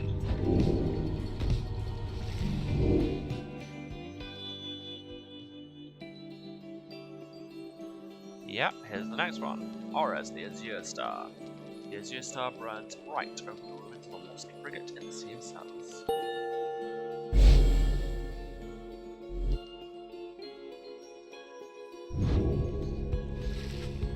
Right, expecting you still further north toward the middle of the Sea of Solace. Solamita. That's not good. Tekramata. You're joking, right, chap? Certame Fakrem. Read a secret joking type to you, tale. You're not arguing with stars. You kare kamta. You talk like we can just go right out into the water. Premiscavas. Not my interruption, though. Perhaps we can. Kirsa. Say what? Tamagrage. My client, Sam. He has a way of anticipating such eventualities. West of here lies a place with big birch roots. The proprietor is an old companion of his. She may be able to assist us. A small bog dweller output at the edge of the sea. All sorts of contraband used to come through there. Some of it is fatal if touched or inhaled. Just saying. Edward's smile returns. Allure sirta. That sounds like our best shot right now. Let's catch up the moons.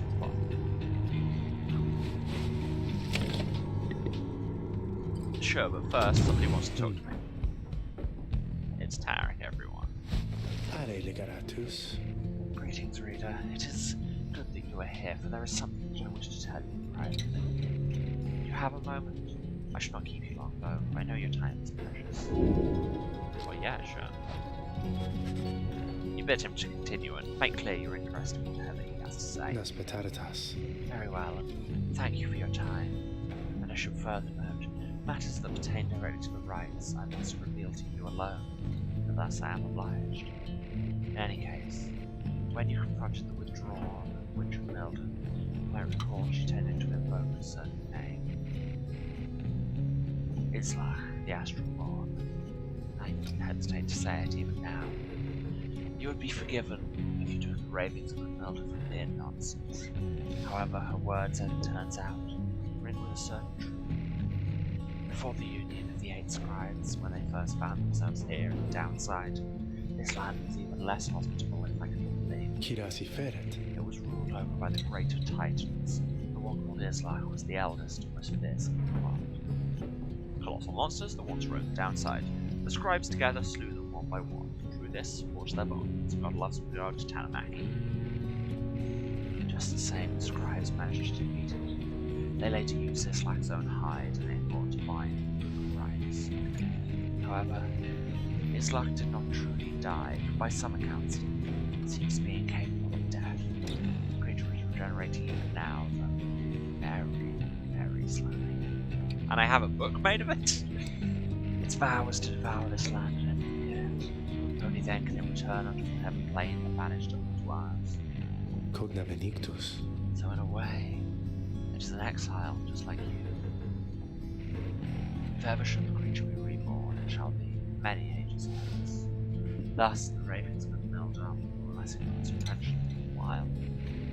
Yet, the history of Islak is inexorably linked to the rites, therefore must be known. I trust your research should lead you to discover more in time. Teruntadage. I hope all this is some reassurance. And now I leave you to your more immediate concerns. I should go check to see how everyone's faring at this time. He heads out into the evening, bidding you a good rest of the evening. I can't remember this. Eterni talochestas. First one, son. Malucastes. Are you sloshing all the way across the flagging hands right now? A hideous place, or so I understand, for I can neither see it nor experience the wonders of Rome as you surely can. Although, perhaps you are accustomed to it now. Are you saying I smell, lady? You're dead. The night winds of the past misliked the place, that I can assure you. We share a common misery. Now, please leave it to mine, unless there's a service you require me to render at this time. No, just wanted to say hi. Lencio me prancis. Come visit me again sometime, and you need further practice. I mean, arguably that's always a good show.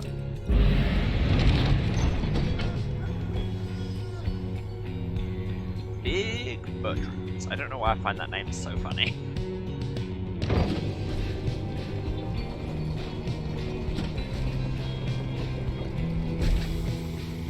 Terunta. This is the place. Let's go see to my client's companion as soon as you're ready. I mean, sure. Big Bertrands is a sickly gathering of bog dwellers who stay within shadows, yet you can feel their eyes surveying everything. The lone minstrel steps forward. Salindum save. Sandalwood and sentence. Those words are enough to make the bog dwellers snap to attention. They emerge from the mud and dark and begin inspecting the black wagon with their strange tools. One of the bog dwellers slithers forward. She is larger than the rest, and leaves no doubt that she commands the others. Thou speakest the name Sandal. We would know his whereabouts. Reveal them to us. Gratum sare. Good day to you, Big Bertrand. She's the bog dweller once feared and respected in the Commonwealth for her sorcerer's work. It's a pleasure to meet you, though. Sandalwood always spoke highly of your He did he? In turn, we know how good thou must be. Yet thou speakest of the past. Son, does he yet live? Speak plain and quickly. Cogna Benedictus. To be quite frank with you, madam, I do not know, sir. For I have been a part of it for some time, carrying out his will. Though I have every faith that Sandalwood lives.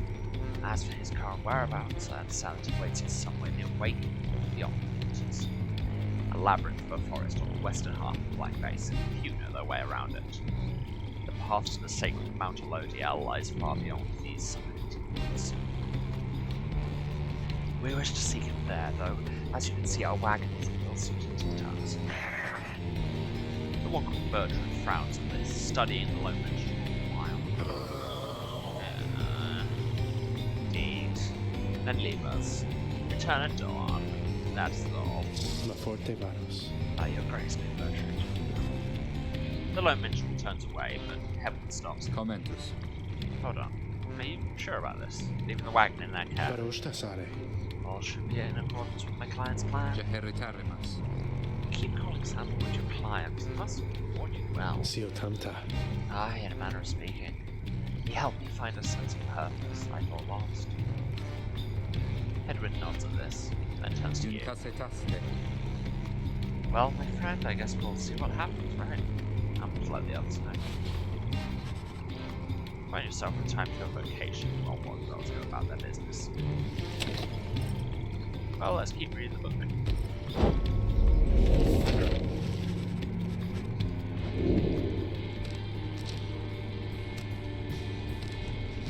Quickness is always good.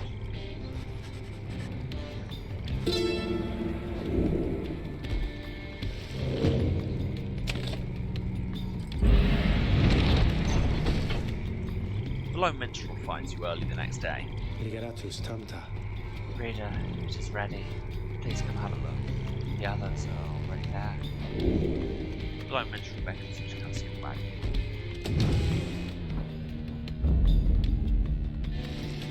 The black wagon appears different now than it did even a day before. The hull is fully sealed and reinforced, and all manner of nautical equipment brought to the port side. Wow. Filuda sentas? You people seeing this? I'm gonna have a look around. Atracarum parat. The wagon should be fit for sea voyage. Let us depart at your earliest convenience. Cogna per dare. What about Big Gertrude? She then appeared. Tells Sandal that he owes us twice over. Splicare multam.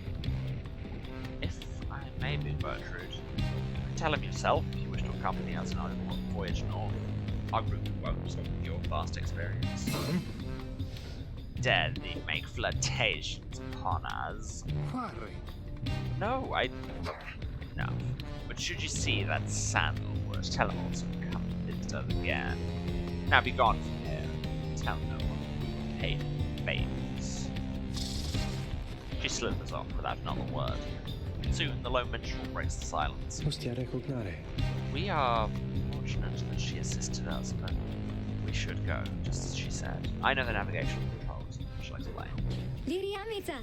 This is so exciting. I don't know how to swim. Tizo seems to share Ray's enthusiasm for heading out to sea. Puta gerada. I'm beginning to feel ill already.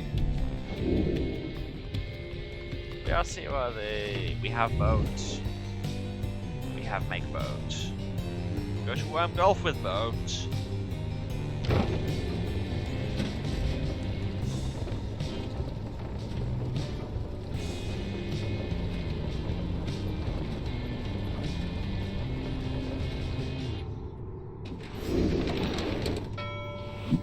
Jump in the air, do a trick, turn into a boat. This poor crew.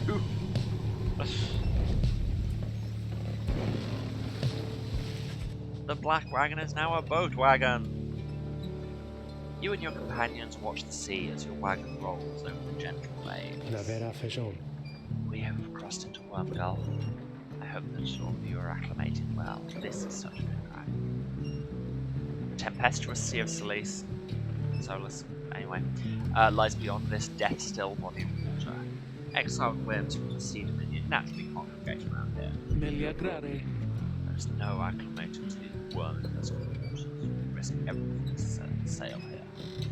Exiled worms of the Sea Dominion tend to seek out the cold in the downside seas.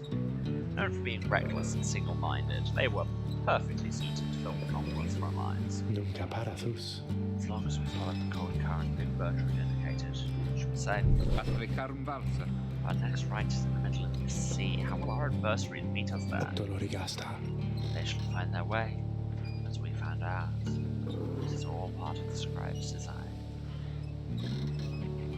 Now, reader, please confirm the next point on our sea journey. We seek the hulk of Oryx. A carcass of the doomed exploring vessel Dazzler Man lost in the downside. So we can go to one place. Cool, very cool. That's not the A button. I plainly switched to mine.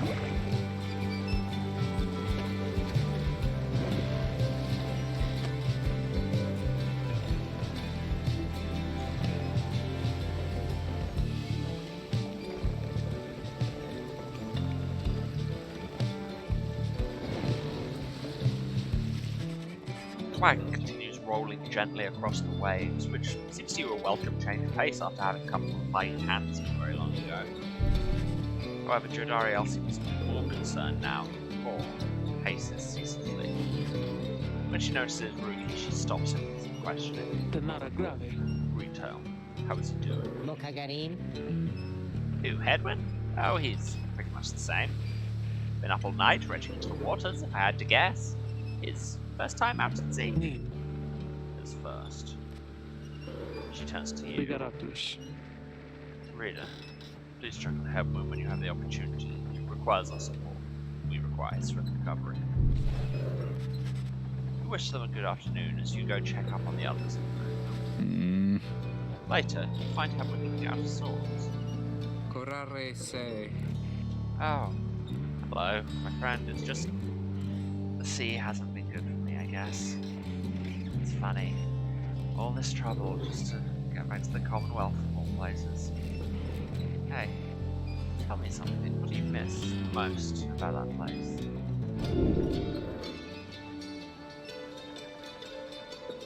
It's gotta be friends, right? Tell him that although she did support you over the years, it pains you now to be apart from her. Yeah, I hear you, my friend. There's someone I miss terribly back there myself. I'm sure when you make it out of here, your loved ones will be waiting. Anyway, I'll be fine, I think. Thank you for checking up on me. Since you wish to be alone, not much to be done with him now. May you soon get well. Cogreseromta. I am sorry for my interruption, reader. Please again confirm the next point in our voyage.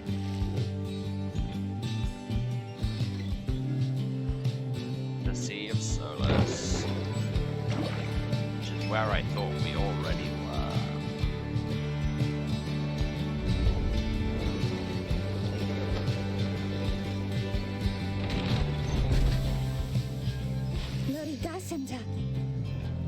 By the scribes, the sea, I didn't know it was so beautiful. Having escaped the waters of Wind Gulf, you can now see what must be the whole Pyre as far on the horizon. Not everyone has taken well to the sea voyage, though. Oh. Tears, I was wondering if Hedwin's feeling better. Tesolantave. He requires further rest, Tears, though. All we can do is to wish him a swift recovery. Reader, from this point our voyage must diverge from Bertrand's instructions. He is consulting with companions about which choice to take. And then forget where the X button is located. Okay, it just saved, and that is 5 o'clock.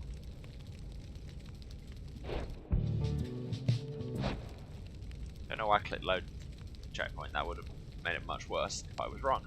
Okay, but that is indeed 5 o'clock. So, we are done for today.